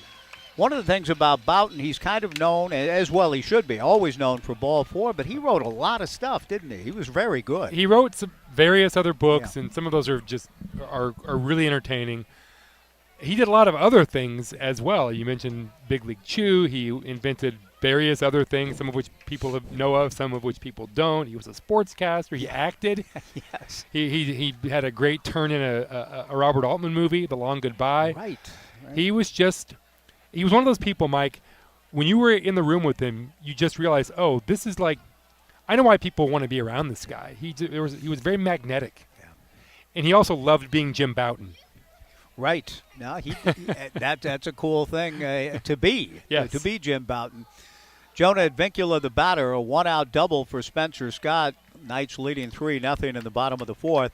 The first pitch to Jonah misses for ball 1-0. I always found him generous with his time, though. Mm-hmm. I mean, if you had an interview request, I had the honor of visiting with him twice, and both times he gave a great amount of his time, talked about Ball 4 a lot, but talked about Rob Nelson in the Portland Mavericks days. And I just found him a fascinating person. We lost him too soon, that's for sure. Yep. And Rob, I know Rob and Jim were very close. One of the things that the pitch fouled away by Advincula in the count 1-1. Spencer Scott at second, 1 out in the fourth. More to the plate, fastball. Catches the outside corner, and the count 1-2. I never did, and it's a regret I have because I love movies and I love Robert Altman's work, and that's one subject I never did talk to him about. What it was like to make a movie for the great Robert Altman, and he's good in it. Yep. The 1-2 pitch is a wild one. It gets away from Willis Cresswell, and down to third base on the wild pitch goes Spencer Scott. So the Knights with an opportunity to score yet again. They've scored a singleton in each of the innings. Do you like Altman? Do you know his stuff? Have you seen The Long Goodbye? I have seen The Long Goodbye, and I've probably seen half of Altman's movies, and am a big fan of the ones that I've seen.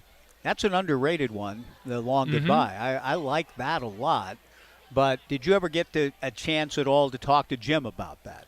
I did not. Okay. I mean, by the time you talked about about the Seattle Pirates, there's an hour. Yeah. The pitch on the way, Advincula swings and misses, strike 3. He asked, did I swing at a strike? I'm not sure what the answer was, but it was close. 2 down, and the infield returns to normal depth. You're right. That's the problem with Jim. The experiences are too numerous to get to all of them. Right, and I always thought I had more time. Yeah. The last time I spoke to Jim, I believe I interviewed him for a story about the 1964 World Series back 4 or 5 years before he died. Ryan Stafford at the plate takes a fastball, a little late call, a belt-high strike. 0-1. Stafford is struck out and grounded to third. What was that in a book, or were you writing an article? It was an article for whoever I was working for at the time, probably Fox Sports, about the anniversary of that World Series. 0-1 the count. Spencer Scott at third. More to the plate and misses high and away. And I remember Jim saying to me then, I'm not sure I want to if this will be any good, because I don't remember a lot of things now, because he was already sort of suffering from what came later. But he was fantastic. His memories were so vivid at that point, and he told the best stories. 1 ball, 1 strike. Moore works from the stretch, comes to Ryan Stafford. Stafford swung on and missed, and the count 1-2. You know, the one thing Jim never did was write a real autobiography covering his whole life. He just never really got to that. I wonder if he had plans to. He had plans to write a book about growing up. The last time I asked him about it. But that didn't happen either. 1 ball and 2 strikes. Spencer Scott at third. The 1-2 pitch, very high, ball 2. 2-2. The Knights leading 3-0 in the bottom of the 4th inning. Well, before we let you go, and I'll do that here in a moment, Rob, I wanted to ask you if you're working on anything, if anything's percolating in your own mind, very fertile baseball mind. You've been writing for a long time on the sport.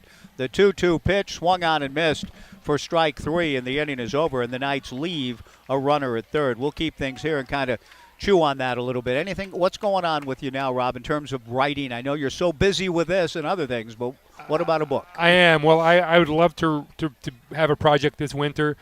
I thought I'd have a new project last winter, but I wound up just finishing the book that I did with Dale Scott. And I know you're well aware of that book. Yes. That just came out a few months ago. Right now, I don't have anything going on this winter. So if anybody has any good book ideas, because all of my ideas, the ones I thought were going to work out, haven't so far. So I need a project in winter. If I don't have a project, I don't really know what to do with myself, Mike.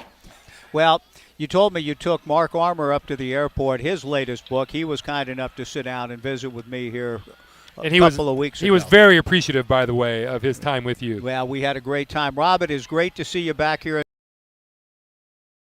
A great summer as the commissioner of the league, and I hope here in an hour or so I'm watching you present a trophy to the home team. But it's really good to see you again, Rob. Well, Thank Mike, you. I am grateful for what you do for the Knights and for the league. Thanks so much. Thanks a lot, Rob. Great to see you. Take Rob care. Nyer coming up to join me.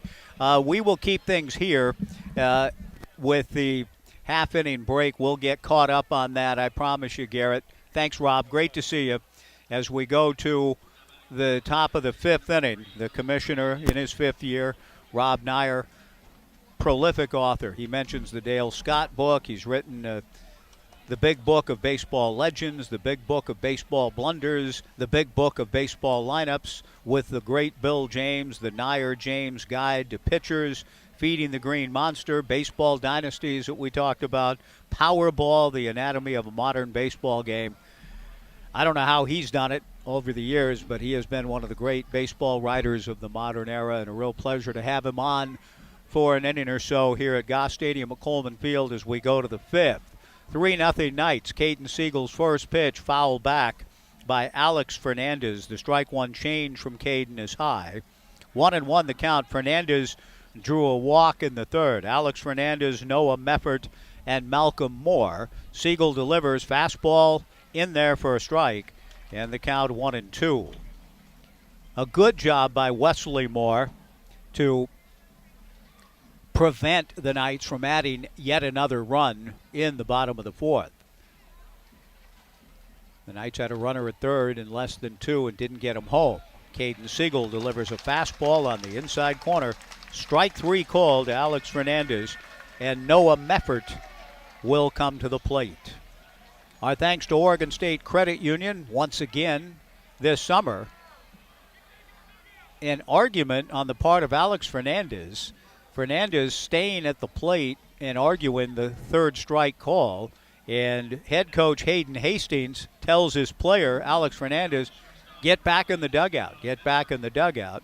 Now, that doesn't mean that Coach Hastings didn't necessarily disagree with Alex's protestations, but he didn't want to see his player get tossed for arguing balls and strikes. The first pitch, after that little set to, Noah Meffert takes low, ball 1-0.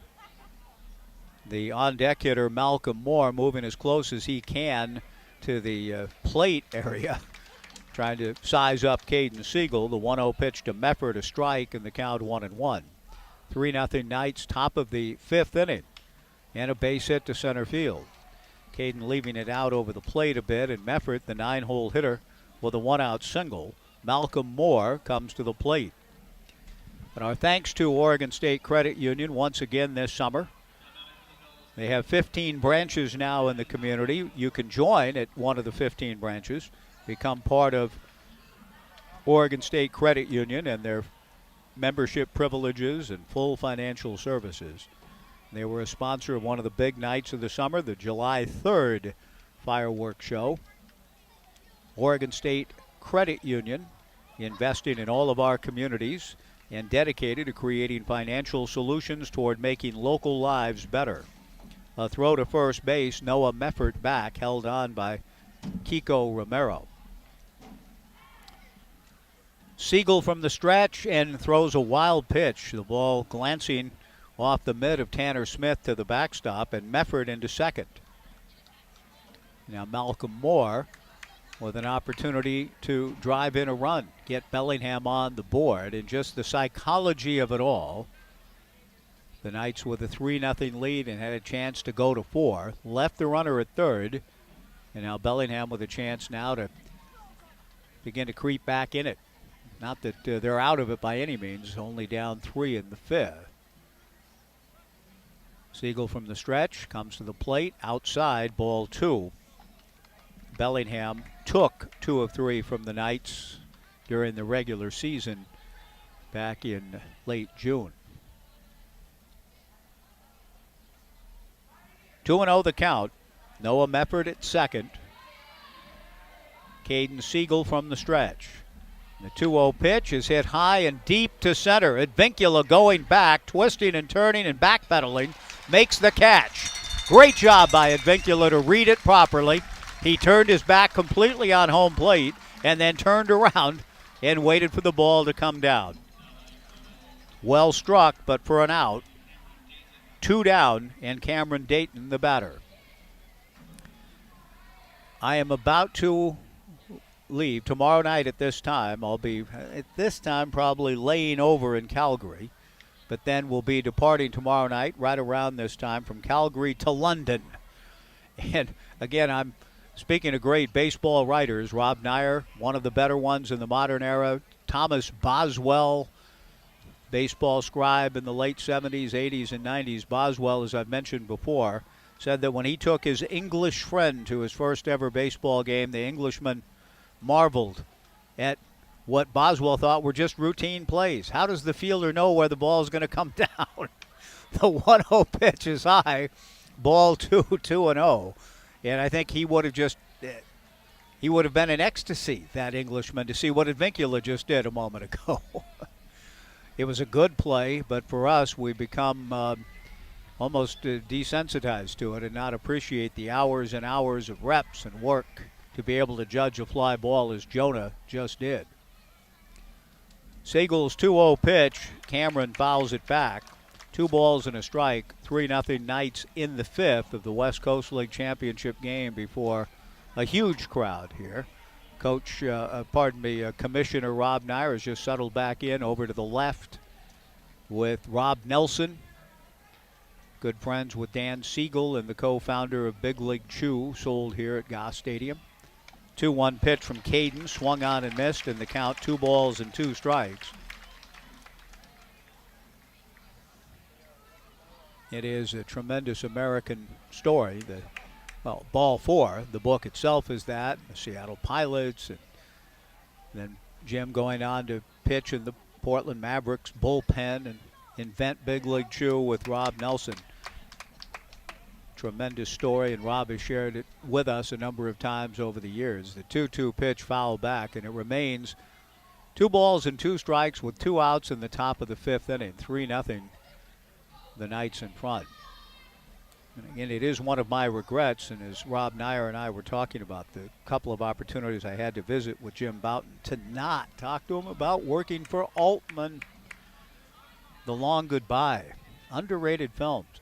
Check it out sometime. I think you'll enjoy it. Elliot Gould's good in it.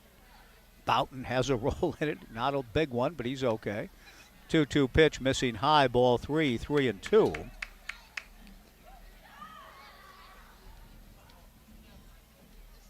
Altman, a tremendous director of his great work, in my opinion, is Nashville, followed closely by MASH.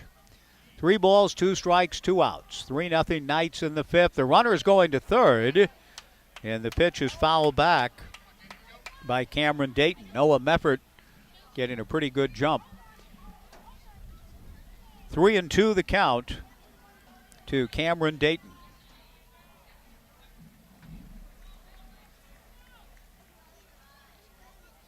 Out of the stretch works Caden Siegel. The 3-2 pitch is fouled away again. Willis Cresswell on deck. The Knights are running the first, a run in the second, a run in the third, and appear to be on their way to 1 in the 4th. Wesley Moore was able to put a 0 up. Caden Siegel turning his back on home plate, now takes a look at Spencer Scott laying out a sign at shortstop. Spencer shading the left hand, hitting Cameron Dayton back up the middle. Caden Siegel in a battle with Dayton, trying to win it here in the 5th. The runner goes again. The 3-2 pitch popped up on the left side. Third baseman Tyler Quinn defers to Spencer Scott coming over, and the Knights shortstop makes the catch to retire the side. Let's take a 2-minute break and get caught up a little bit here, Garrett. Back in 2, the Knights 3 and Bellingham nothing on 1240 Joe Radio. Built upon a solid foundation of so if I take several 2s, we can catch up on that missed break, correct? Oh, okay.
Want to be. The Natty Dresser, purveyors of quality menswear on the west end of First Avenue in historic downtown Albany. Dress well, be confident.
Foster charged with trying to get out of a tough situation for the Bells here in the bottom of the fifth inning. First and third, one out. The Knights leading 3-0. An immediate throw over to first by Foster to drive Briley Knight back to the bag. Logan Johnstone at third, Briley at first, one out. Tyler Quinn, the batter. Tyler is struck out and walked. The first pitch with Briley going is taken for a strike. No throw from Willis Cresswell. So that takes the double play out of order with Briley successfully stealing second. The infield started to come in, and now with the breezes picking up, blowing the cup over, you might have just heard, the infield halfway. The strike one pitch, breaking ball misses up, and the count 1-1 to Tyler. Quinn has led the Knights in RBIs in the postseason and has a chance for a couple of huge ones here in the Knights' quest for a sixth straight title, leading 3-0. Second and third, one out. Fastball in there for a strike, and the count 1-2. Tanner Smith on deck. From a psychological standpoint, this is Bellingham's opportunity to really feel better about their lot if they escape this. 1 ball and 2 strikes with 1 out. It was first and third and nobody out. Now first and third and 1 out with a count of 1-2 to Tyler Quinn. The big right-hander Christopher Foster, bent at the way, 6'1", 210. Green River Community College delivers high and away, and from Kingwood, Texas. 2 balls and 2 strikes to Tyler Quinn, competing at Pacific University. Looking for a clutch hit. If he gets a base hit, it would likely score 2 and put the Knights in real command of this one. The 2-2 pitch bounced. Good block.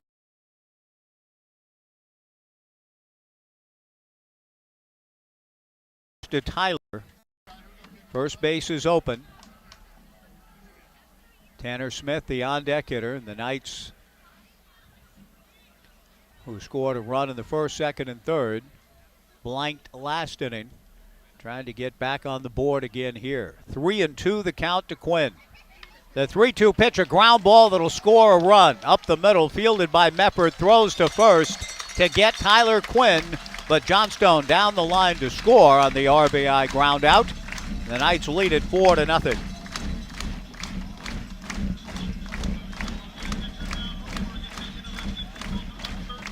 Tanner Smith, the batter, on the play. Briley Knight to third. Tyler with his 6th run batted in of the postseason. The pitch to Tanner is in there for a strike. 0-1 the count. Tanner is flied to right and hit back to the box. 0-1 the count. Runner at third, 2 down. Good snag by the catcher, Willis Cresswell. on the strike one pitch, short hopping and backhanding and averting a wild pitch. 1 ball and 1 strike to Tanner. 4-0 Knights, bottom of the 5th inning.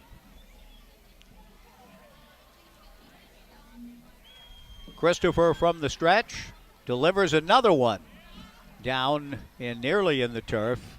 Excellent job again by Willis Cresswell, flipping the mitt over and able to keep the ball from going by. 2-1 to Tanner Smith. Riley Knight at third with 2 down. The 2-1 pitch to Tanner swung on and missed, and the count 2-2.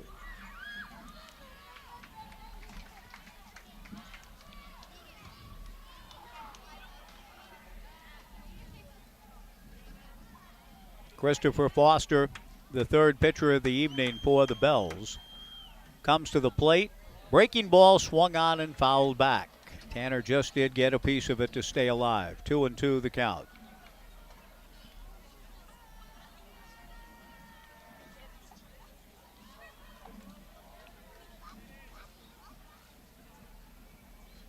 Four nothing Knights, bottom of the 5th inning.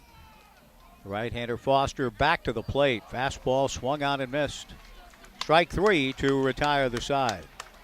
The Knights do get a run. A leadoff double for Logan Johnstone ends up scoring on a ground out by Tyler Quinn. So the Knights add 1 more in their bid for a 6th straight title. We go to the 6th inning. The Knights 4 and Bellingham nothing on 1240 Joe Radio. Locally owned and operated for over 30 years, people in the Mid-Valley have been going to Corvallis Floor Covering. They thank their many friends and customers for your continued support and look forward to working with you on your next remodeling project. Browse through their large showroom with a beautiful selection of carpet, countertops, sheet vinyl, linoleum, tile, hard surface floors, and window coverings from all the popular brands. Corvallis Floor Covering, corner of 2nd and Van Buren downtown, or log on to corvallisfloorcovering.com. Shop local. Shop Corvallis Floor Covering.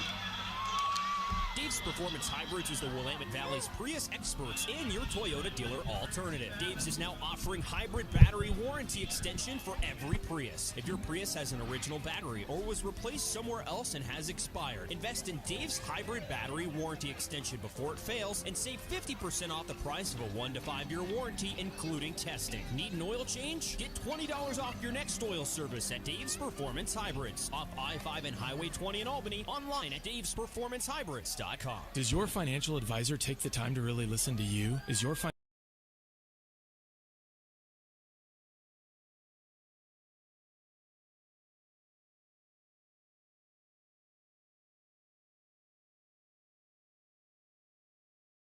to you? We'll use an established process to create a personalized financial strategy backed by the advice, tools, and resources to help you reach your goals. And we'll partner to help your strategy stay on track. Contact me today, 541-758-8245. Edward Jones, member SIPC. 1240 Joe Radio. Top of the 6th inning, 4-0 Knights. Caden Siegel delivers to Willis Cresswell, who swings and misses the first pitch. Caden back to the plate. The 0-1 pitch, a high fly ball to left center field. Jonah Advincula has a play and makes the catch. 1 away in the top of the 6th inning. Walker Birchfield, who has walked and flied to center, the batter. Caden had a very good year to help LB win the NWAC championship. Now trying to help the organization that his father and Uncle Joe founded, the Aloha Knights, back in 1990.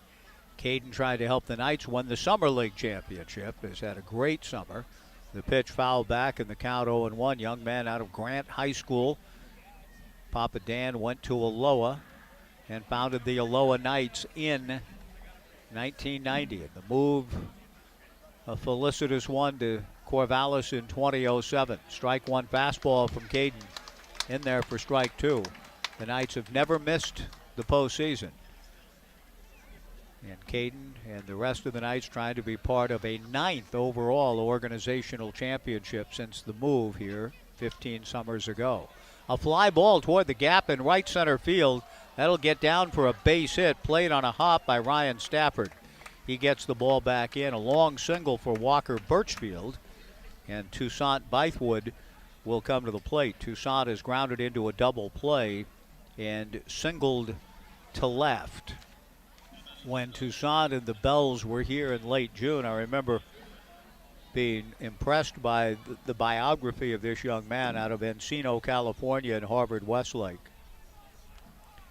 His parents, Gina and Reggie, are filmmakers and very good ones and highly renowned in the Southland. And that his father, Reggie, a devotee of the great John Sayles, influenced by John's work. The strike one pitch to Toussaint, swung on and missed. And the count 0-2, 4-0 Knights in the bottom of the sixth. Toussaint, a UCLA commit.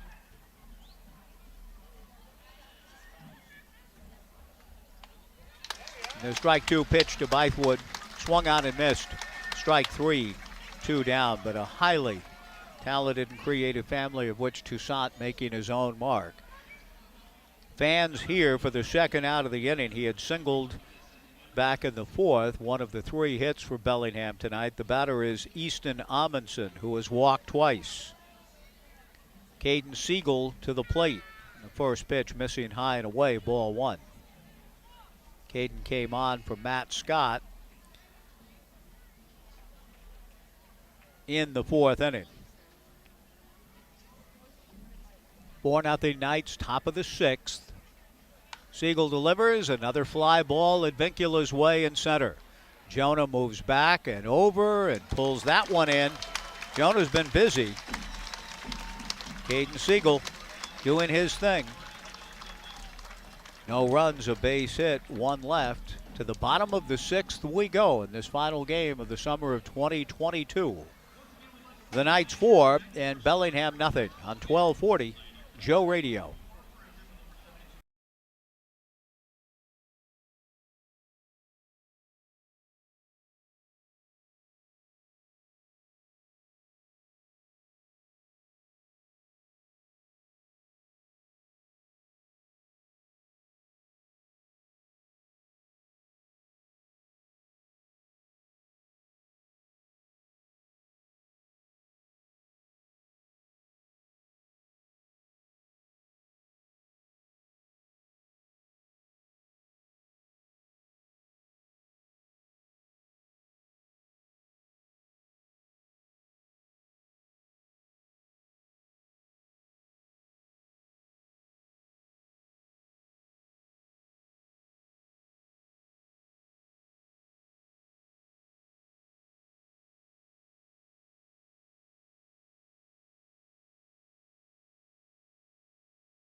Stole a base and came home on 2 throwing errors.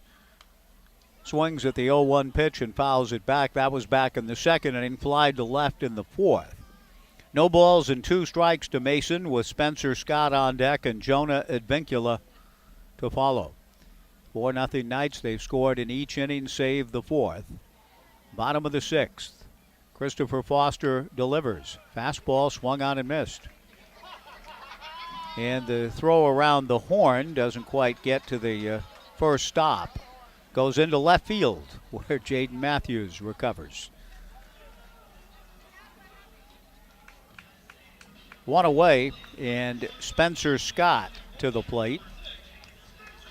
Spencer has flied to right and had a leg double cut off by Toussaint Bythewood in the fourth, but Spencer just got out of the box in a hurry, thinking 2 all the way, and managed to get to second with 1 out, got to third on a wild pitch, but then was stranded there. The pitch to Bythewood misses down and away, ball 1. 4 runs, 7 hits for the Knights, no runs, 3 hits for Bellingham. The 1-0 pitch, a slow chopper towards the shortstop Meffert. Noah up with it and throws out Scott. 2 away, and the batter will be Jonah Advincula. The Knights have not been retired in order.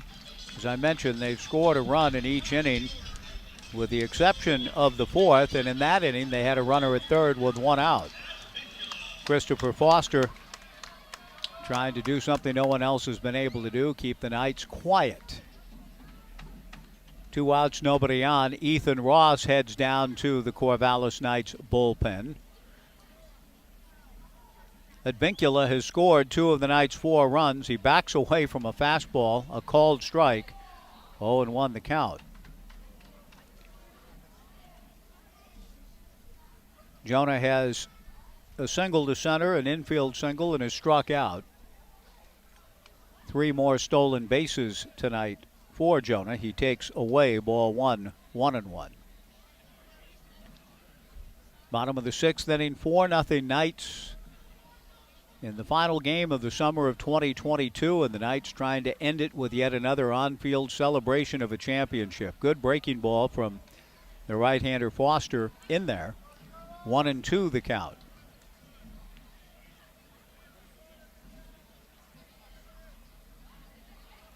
Advincula awaits Christopher Foster, who bounces the 1-2 pitch. 2-2 the count. I was mentioning Bythewood and some of his parents' experiences. I would be remiss if I didn't mention his mother, Gina. Two of her films that she directed are very good ones. The Secret Life of Bees and Love and Basketball, directed by the Bellingham Bells center fielder. Advincula pulls 1 foul back at first. The count remains 2 balls and 2 strikes.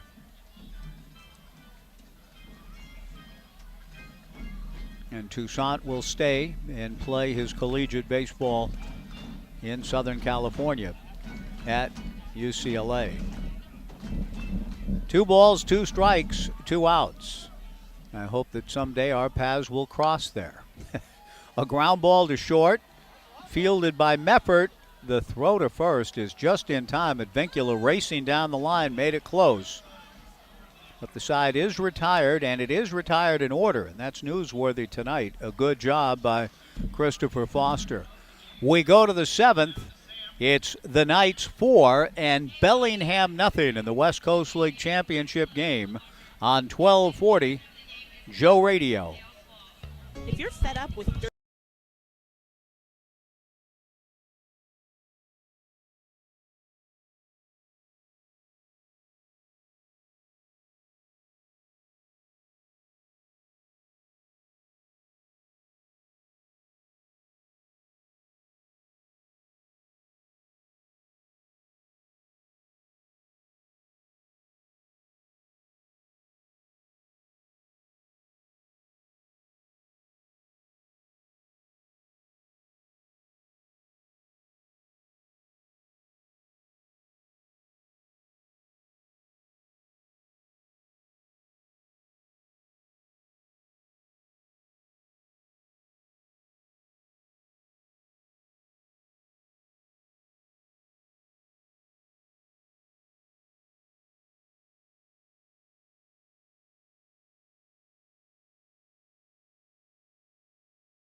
in the Pac-12. And keep their Pac-12 North hopes alive. QB Chance Nolan and the boys are poised to make some noise. Nolan is in. Touchdown, Beavers. Join us Saturday, September 3rd. The Beavers open against Boise State on your home for Oregon State football. The Beavers Sports Network. Follow the Beavers all season long on your Mid-Valley source for Oregon State sports. 1240 Joe Radio.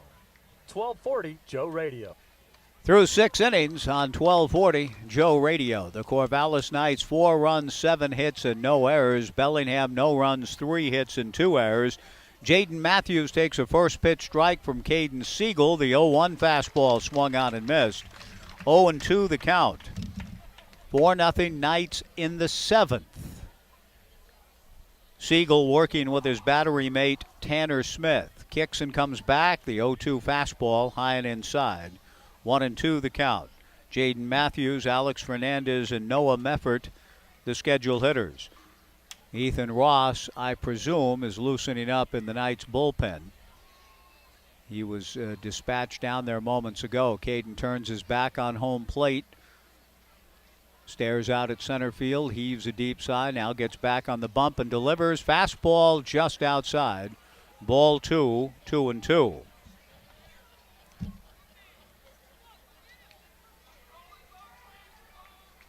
Siegel comes back with a 2-2 pitch. Fastball chased and missed, strike 3. Not that far out of the zone, but certainly out of the strike zone.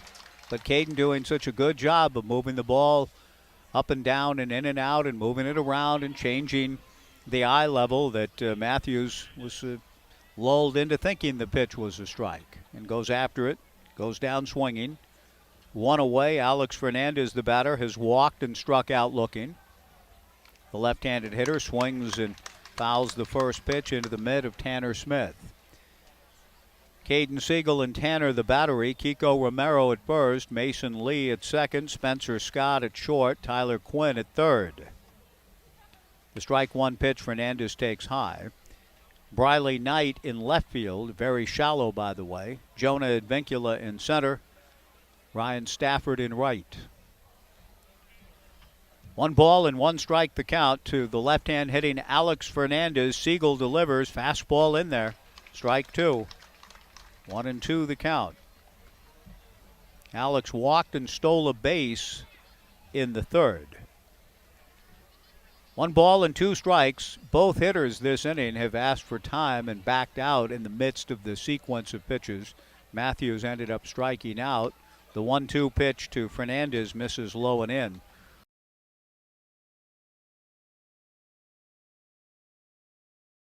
Noah Meffert on deck. Caden would love to have a 1-2-3 inning. There's only been one of those in the game for the Knights. The 2-2 pitch misses high, ball 3, 3-2, and that was Matt Scott to open the game. 3 balls and 2 strikes, top of the 7th. The 3-2 pitch taken, strike 3 called. 2 down. Noah Meffert will come to the plate. Noah says something to the home plate umpire before stepping in. That's 2 of the 3 hitters. Jaden Matthews said something to the home plate arbiter before climbing in. Now Noah does the same. With 2 outs, nobody on. 4-0 Knights in the 7th. First pitch from Caden misses high and away, ball 1. Caden coming on in the 4th inning. Has 5 strikeouts. He got a strikeout to end the top of the 4th. He delivers a strike here, 1-1 to Meffert.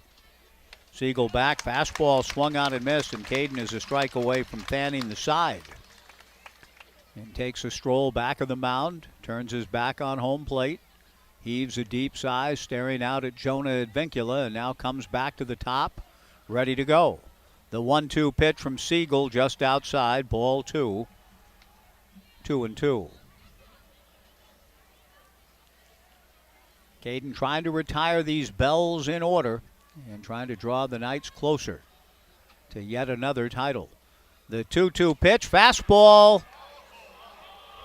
A little low and away, ball 3, 3-2. Wow. Pretty tight zone. Fans yelling about that one, suggesting that he needs to call it both ways. Caden Siegel said, well, that's all right. I'll get him anyway. And the 3-2 pitch is swung on and missed. Caden Siegel strikes out the side. The Knights are 6 outs away from another one. they'd love to add on with some insurance as we go to the bottom of the 7th. And this big crowd up for the 7th inning stretch one more time in the summer of 2022. A pitching change at hand for Bellingham as we go to the bottom of the 7th. The Knights 4, the Bells nothing. Back in 2 on 1240 Joe Radio. This is Mike Parker for Even Flow Plumbing, your trusted award-winning plumber for the Mid-Valley. Even Flow specializes in complete plumbing and drain cleaning solutions for residential and commercial jobs. They treat your home like it's their home, and their flat rate pricing means no surprises at the end of the job. Even Flow takes pride in doing the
of different leagues to choose from each week, you're sure to find something that works for you. For more info, call or stop by Highland Bowl. They're on 9th Street in Corvallis, or log on to highlandbowl.com. We set 'em up, you knock 'em down.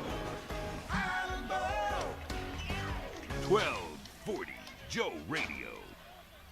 Bottom of the 7th inning, right-hander Trevin Hope, the workhorse on the Bellingham Bells staff in the summer of 2022 with 52 and a third innings, goes to work against Ryan Stafford and misses down and away. 4-0 Knights, bottom of the 7th. Trevin Hope out of Lewis Clark State. The 1-0 pitch is hit off the mitt of the first baseman Malcolm Moore and into shallow right field. We'll see how Brooks Hatch scores that one.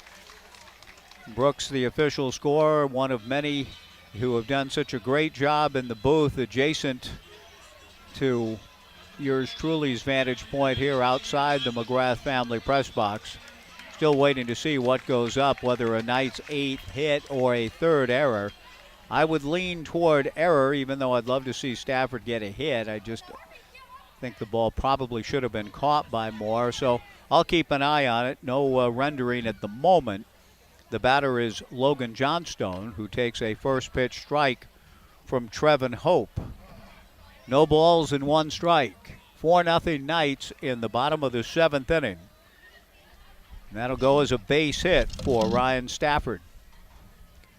Johnstone, an RBI single in the first, an RBI ground out in the third, doubled and scored in the 5th. He swings and pounds 1 foul at the plate. The count 0-2. Had the pleasure yesterday of kind of a farewell to summer, since I'll be seeing some summer, but in a different part of the world. Very different. England, Germany, Italy, France, and Greece. That's a little different than the usual preparations for a football season in late summer here. The strike 2 pitch with a runner going, no throw. Stafford goes in standing up. The Knights have taken liberties on the base paths tonight. Another steal, Stafford into second. Johnstone with a chance for his 3rd, run batted in with a base hit. 1-2 to count. But Trevin Hope, pitching from Lewis Clark State, floating the Willamette yesterday with a big group of friends, new friends and acquaintances, including Kate, who is Cole Wilkinson's mother. Can't remember. anyway, Kate, who lives down in Springfield, her son Cole Wilkinson, who pitched for the Bend Elks this summer, pitches at Lewis Clark State, and she had just great things to say about Jake Taylor and the program at Lewis Clark State and how much Coach Taylor has done for Cole. I hope Trevin Hope has a similar experience. The right-hander misses low to run the count full to 3-2 to Logan Johnstone. The Knights leading 4-0 in the bottom of the 7th inning.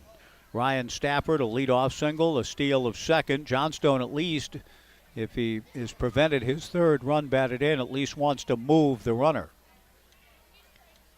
Trevin Hope's 3-2 pitch. Johnstone will move the runner. A ground ball to second, picked up by Alex Fernandez.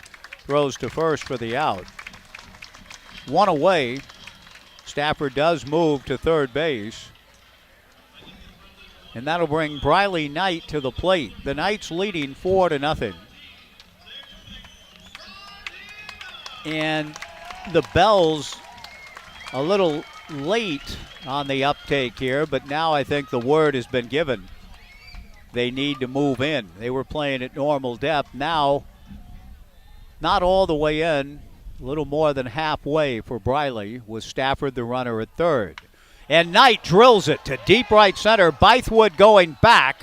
Toussaint makes the catch. Stafford tags and scores without a play. A sacrifice fly for Briley Knight. The Knights lead it 5-0.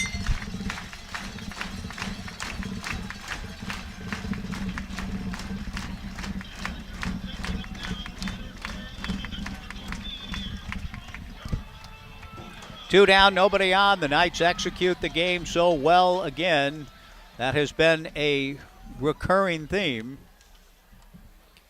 throughout the summers and all of these championships, and getting closer to another one here tonight. The pitch to Kiko swung on and missed, and the count 0-1. Get him on, get him over, get him in, and that's exactly what the Knights have done again. Kiko checks and takes low and in on appeal, no swing. 1-1 the count. First Alternative Co-op has been a proud sponsor of Knights baseball through the summers and is your community-owned grocery store, providing fresh, local, and organic groceries since 1970. The Co-op makes it easy for you and your family to buy local and eat healthy. Be sure to stop by the deli for fresh brewed coffee, house-made pastries, delicious salads, and more. Everyone is welcome at the Co-op. The 2-1 pitch to Kiko in there for a strike. 2-2 the count. Two down, a run in the 7th. 5-0 Corvallis before a very large crowd. Romero pulls one foul outside of first. The count remains 2 balls and 2 strikes. E.J. Mathewson, who worked one of the ball games earlier this year up at Ridgefield, got to the ballpark and was wowed by the crowd, and also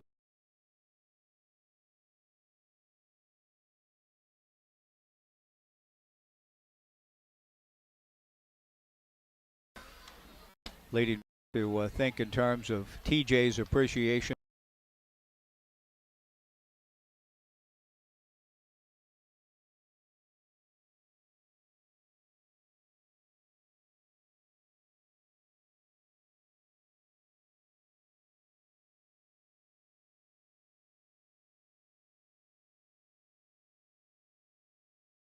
Of the 7th. Hope to the plate, stroked to shallow left center. Going out is Noah Meffert to flag it. The shortstop pulls it in. And the Knights settle for a run. They've not put up a crooked number at any point tonight, but have 5 different innings wherein they've scored 1.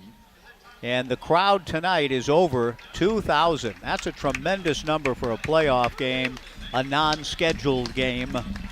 2,075 the attendance this evening. We go to the 8th. We'll see Ethan Ross come in to pick up for Caden Siegel, who was brilliant at the end of 7.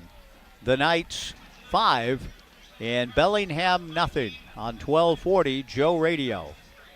Taste the incredible flavors of India at Evergreen Indian Restaurant. Enjoy delicious made-to-order Indian cuisine using traditional recipes and fresh ingredients, including a variety of entrees and tandoori specials. Evergreen Indian Restaurant is open for takeout orders from 11:30 to 2:30 p.m. and open for dine-in and takeout from 5 p.m. to 9 p.m. daily except Tuesdays. View the menu and order online at evergreenindianrestaurant.com on Southwest 3rd in downtown Corvallis and West 7th in Eugene. Evergreen Indian Restaurant.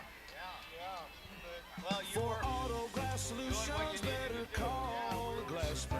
Call 541-760-2277. Call the glass man. Need your auto glass repaired or replaced? Need to recalibrate your advanced car safety system? Don't call that 800 number. Call the glass man. For auto glass solutions, better call the glass man. Call 541-760-2277. Call the glass man. Yeah, that's true. If you are a veteran and live in Lynn County, there are benefits and services available to you at Lynn County Veterans Services. You've earned them. Use them. Call 541-926-3882 and take advantage of what you've earned.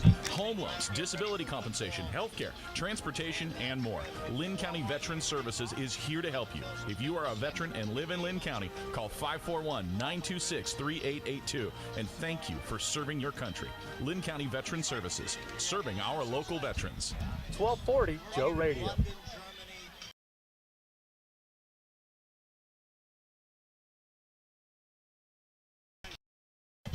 We go to Ethan Ross, the new pitcher, and Ethan gets a nice round of applause from the Knights fans as he tries to help the Knights draw closer to their 6th consecutive West Coast League championship. Sean Weiss, who was our pregame show guest, told me before the game that he's got an inning, 15 to 20 pitches in him if necessary. All hands on deck here in the final 2 as the Knights try to bring it home. Ethan to the plate, and a first pitch fastball very high. Ball 1 from Ethan Ross. Ethan, 18 in the 3rd innings during the regular season, allowed only fastball misses, ball 2. Ethan allowed just 10 hits, but he walked 10. He struck out 25, an ERA of 2.94. He's behind 2-0 to Malcolm Moore. The 2-0 fastball misses, ball 3, 3-0 to open the top of the 8th.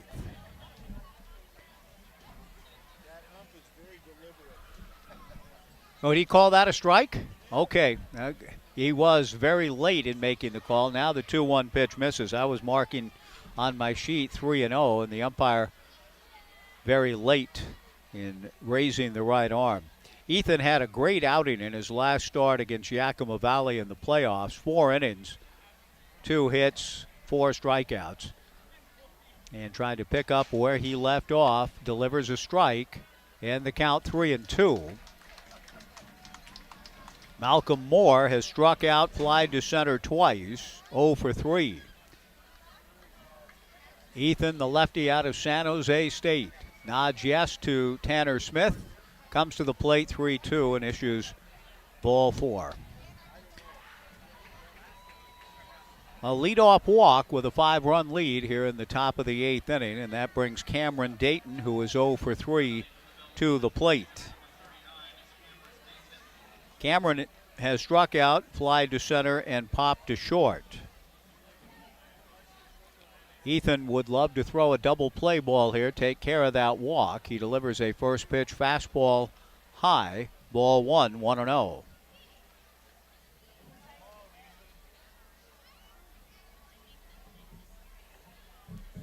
Out of the stretch works Ross, comes back and misses again, ball 2, 2-0.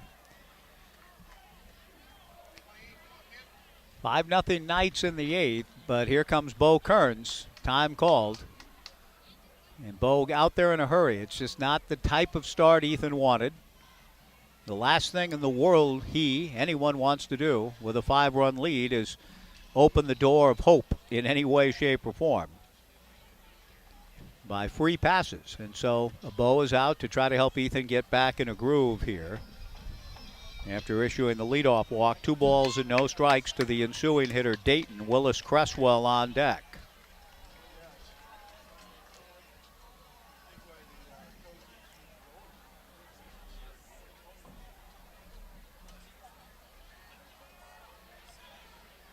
From the stretch, Ethan Reddy comes to the plate. Surprisingly, Dayton is swinging. Swings through it. 2-1 the count. 5-0 Knights, top of the 8th inning. Ethan back to the plate. Fastball in there for a strike. So a salutary effect in the visit on the part of Bo Kearns. And Ethan working now quickly. The lefty comes back with a 2-2 pitch. Fastball got him. Swung on and missed, strike 3. Well, whatever it was that Bo Kearns had to say, again, he should bottle it. He went out and paid a quick visit, and Ethan Ross just came back with a sense of purpose. 3 straight fastballs and a strikeout. A pinch hitter, Colin Blanchard, out of Ladera Ranch, California, and a competitor at the University of Washington. A stop for our own, Andy Jenkins for a season. The final year, as it turned out, for Coach Lindsey Meggs, and now Andy landing at USC with Andy Stankiewicz.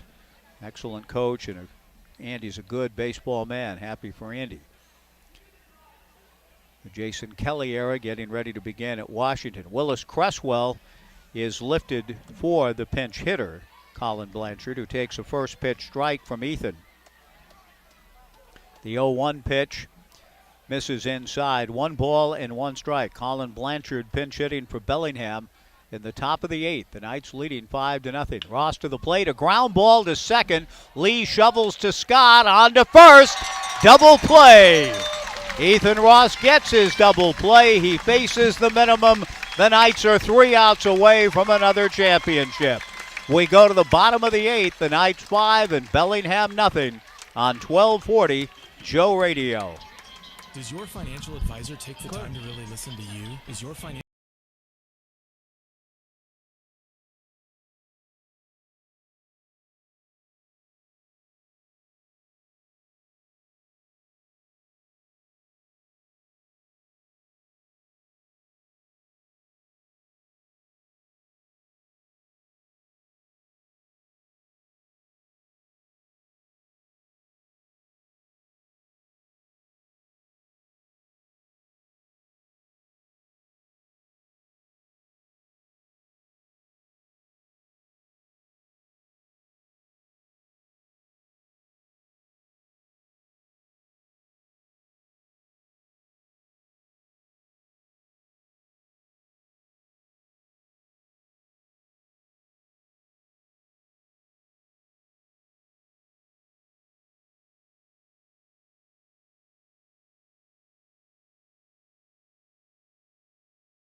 Pitch on the way to Quinn. Misses, and the count 2 balls and 1 strike. Are you here, Morgan, to see about the Washington Park Advisors player of the game? Okay. The 2-1 pitch swung on and missed, and the count even at 2 balls and 2 strikes. I'm leaning towards maybe get 2. Caden and Logan Johnstone, perhaps. The 2, yeah, let's go with Caden and Logan. The pitch on the way misses high, ball 3 in the final night of the year where Blake Neiman had handled that most of the time. Morgan's going to handle it here tonight. The 3-2 pitch, sidearm fastball, swung on and missed, and Tyler Quinn goes down. 1 away, and Tanner Smith, who has flied to right, hit a little dribbler handled by Wesley Moore, and then struck out 0 for 3, will come to the plate. 2,075 looking on. The Knights are 3 outs away from another championship. I mentioned Morgan coming by to ask. Connor Heath, thanks to Connor in the press box. Brooks Hatch, Connor providing so much help along the way. Glenda Curry, Brooks, Bree, Dan Siegel, the leadership in this organization. The 1-0 pitch to Tanner. High, ball 2, 2-0. Dwight Butler, who works for Best here as part of the security and usher team. And thank you, Dwight, for your hard work. And oftentimes coming up, checking in on me. Do you need anything? And he oftentimes would come back with food and beverage to help me get through some of these long games. And appreciate that. The 2-0 pitch to Tanner, missing for ball 3. Green lighted, hits a ground ball to short. Noah Meffert fields and throws across for the out. 2 down, and Mason Lee to the plate. But thanks to all of you for coming by. Jan Babbitt, such a precious gift that we used with the light on our river float yesterday. Thank you, Jan. And I mentioned getting to meet a number of you. And the parents, thanks for taking time to drop by. But Derek Bokite, I believe is the proper pronunciation. Owen Gilling and Derek in the press box as part of the Knights leadership team. Riley inside, a part of the analytics team, and everybody in the organization. Bobby Merwin, the PA man. The 1-0 pitch missing high for ball 2, 2-0. Blake, what a great job. He's off in his new venture down at the Cronkite School of Journalism at Arizona State. 2 balls and no strikes the count.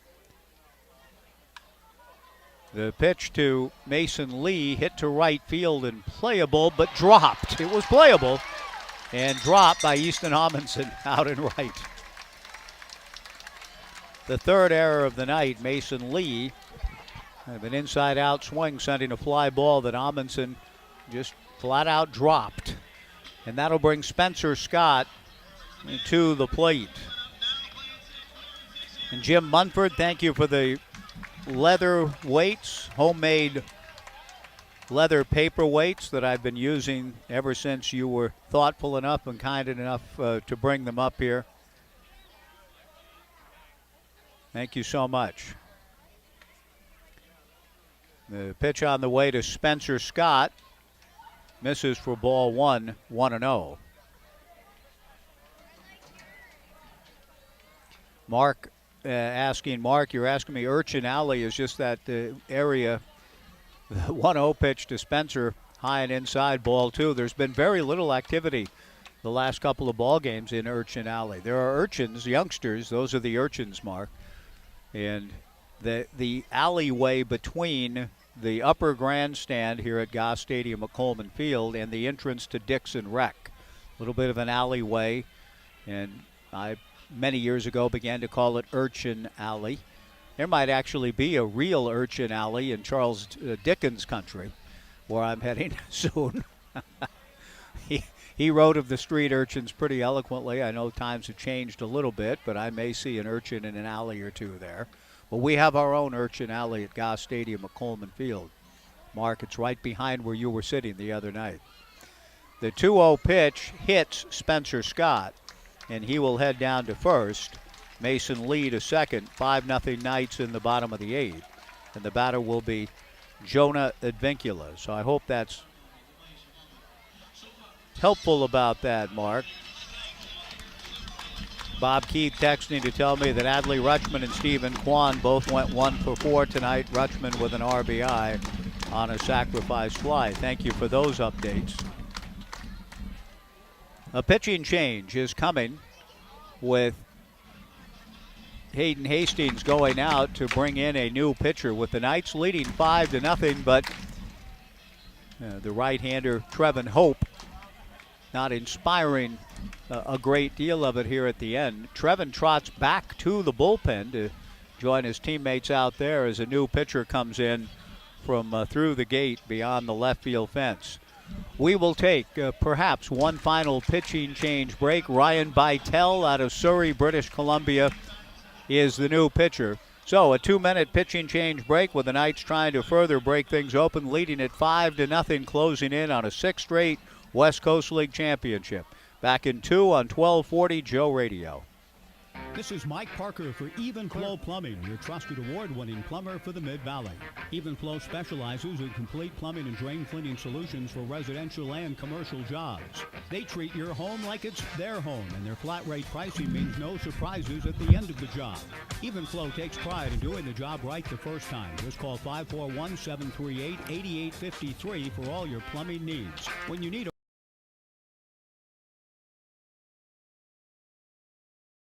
and to deliver those clutch hits. It's time for Corvallis Knights baseball. Each year, the Knights look at this time as an opportunity to win another West Coast League championship. Just like a new season is an opportunity, so is getting recertified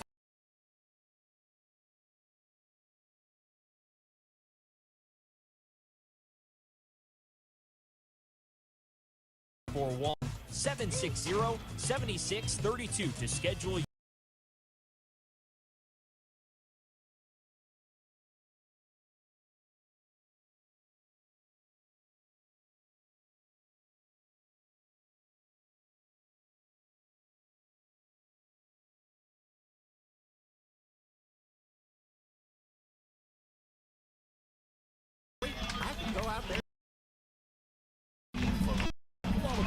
Next to Landmark Realty, 1.5 miles west of the Sunset Shopping Center. For tools and equipment for home, farm, and business, check out Paloma Rental. Bring me back. Need some extra spending money? 1240 Joe Radio. There you go. Thank you. Good move. Jonah Advincula, the batter. That is a message from Bob Akamian that we had to cut off, but he's asking you to contact the OSAA and consider becoming an official. There's an official shortage, and so we need you if you can do it. Check it out, osaa.org. Jonah Advincula takes a strike, and now the 0-1 pitch from the right-hander Ryan Bytel, swung on and missed. 0-2 the count, 5-0 Knights. Bottom of the 8th inning. The fans, 2,000 strong, 2,075, really into it here. Great crowd, tremendous atmosphere. You can hear the stomping and the clapping, trying to cheer on Advincula, who takes a strike 2 pitch, strike 3 called. And that's that. A 3-pitch performance in the outing for Bytel, and certainly the Knights hope that that's it for Ryan. 3 pitches and done, because we are going to the top of the 9th inning, 3 outs away from a 6th straight championship.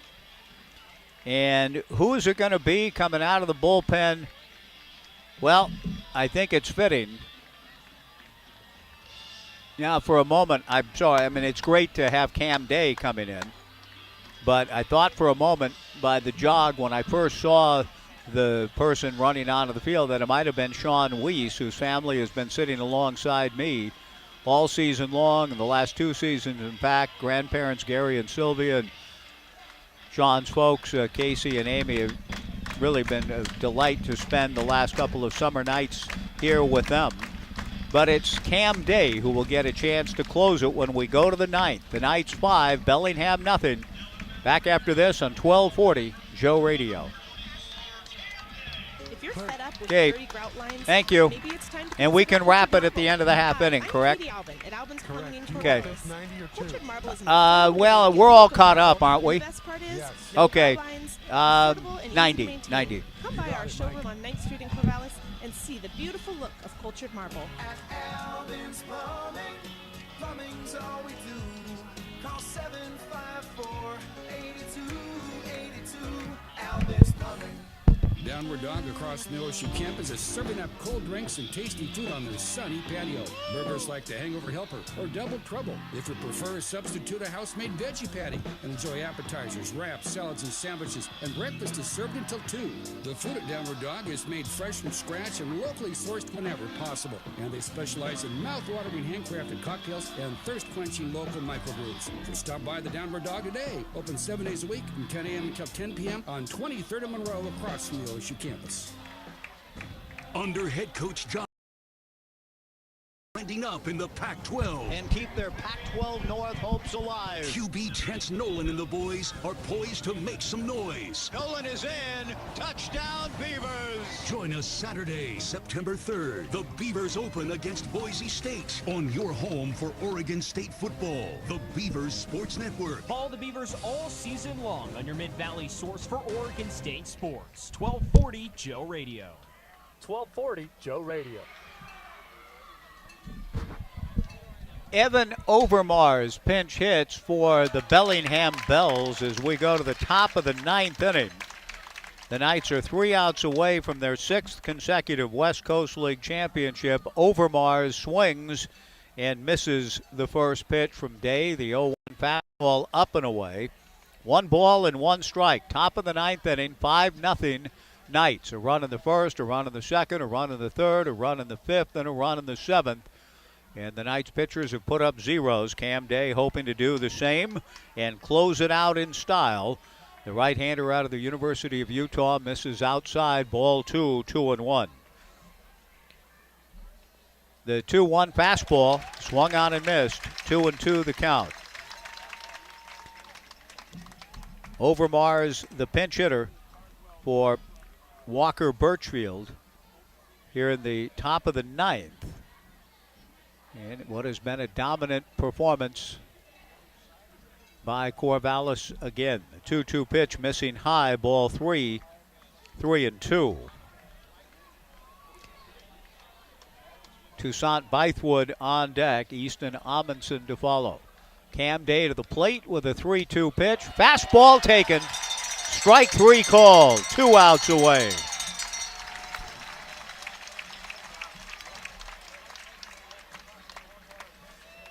Matt Scott, Caden Siegel, Ethan Ross, and now Cam Day. Toussaint Bythewood is grounded into a double play, single to left, and struck out.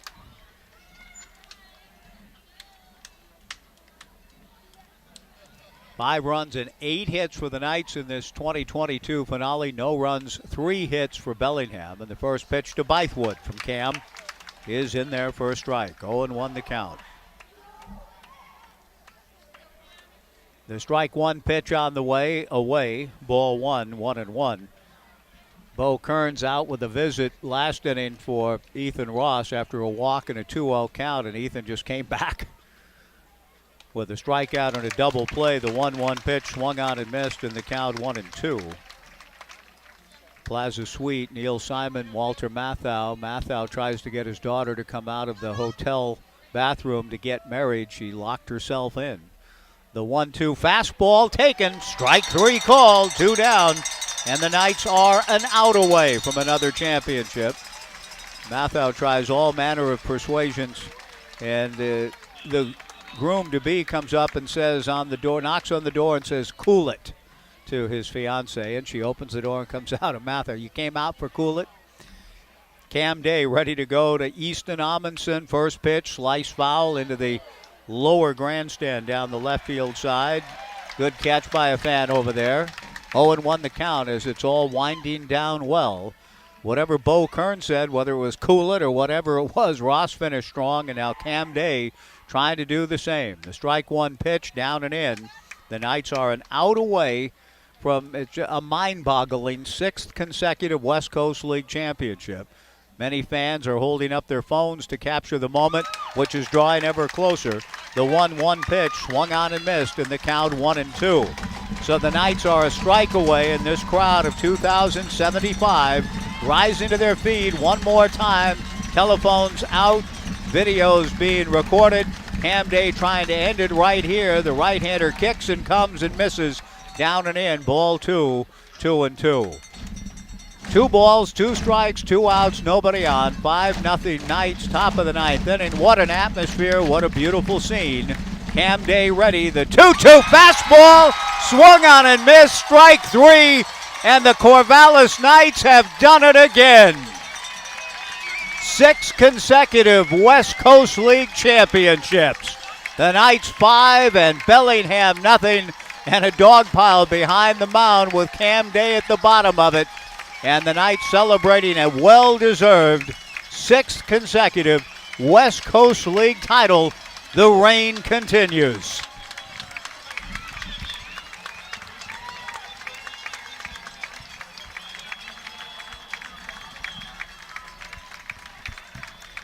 And a little bit of Queen coming from the big screen and the scoreboard. We are the champions indeed. The Knights are celebrating again. It's just an incredible run, folks. And it builds and builds with each summer. The fan base and the games in the summer over the years has been his most enjoyable when it comes to Beaver games. But just the atmosphere, a little bit more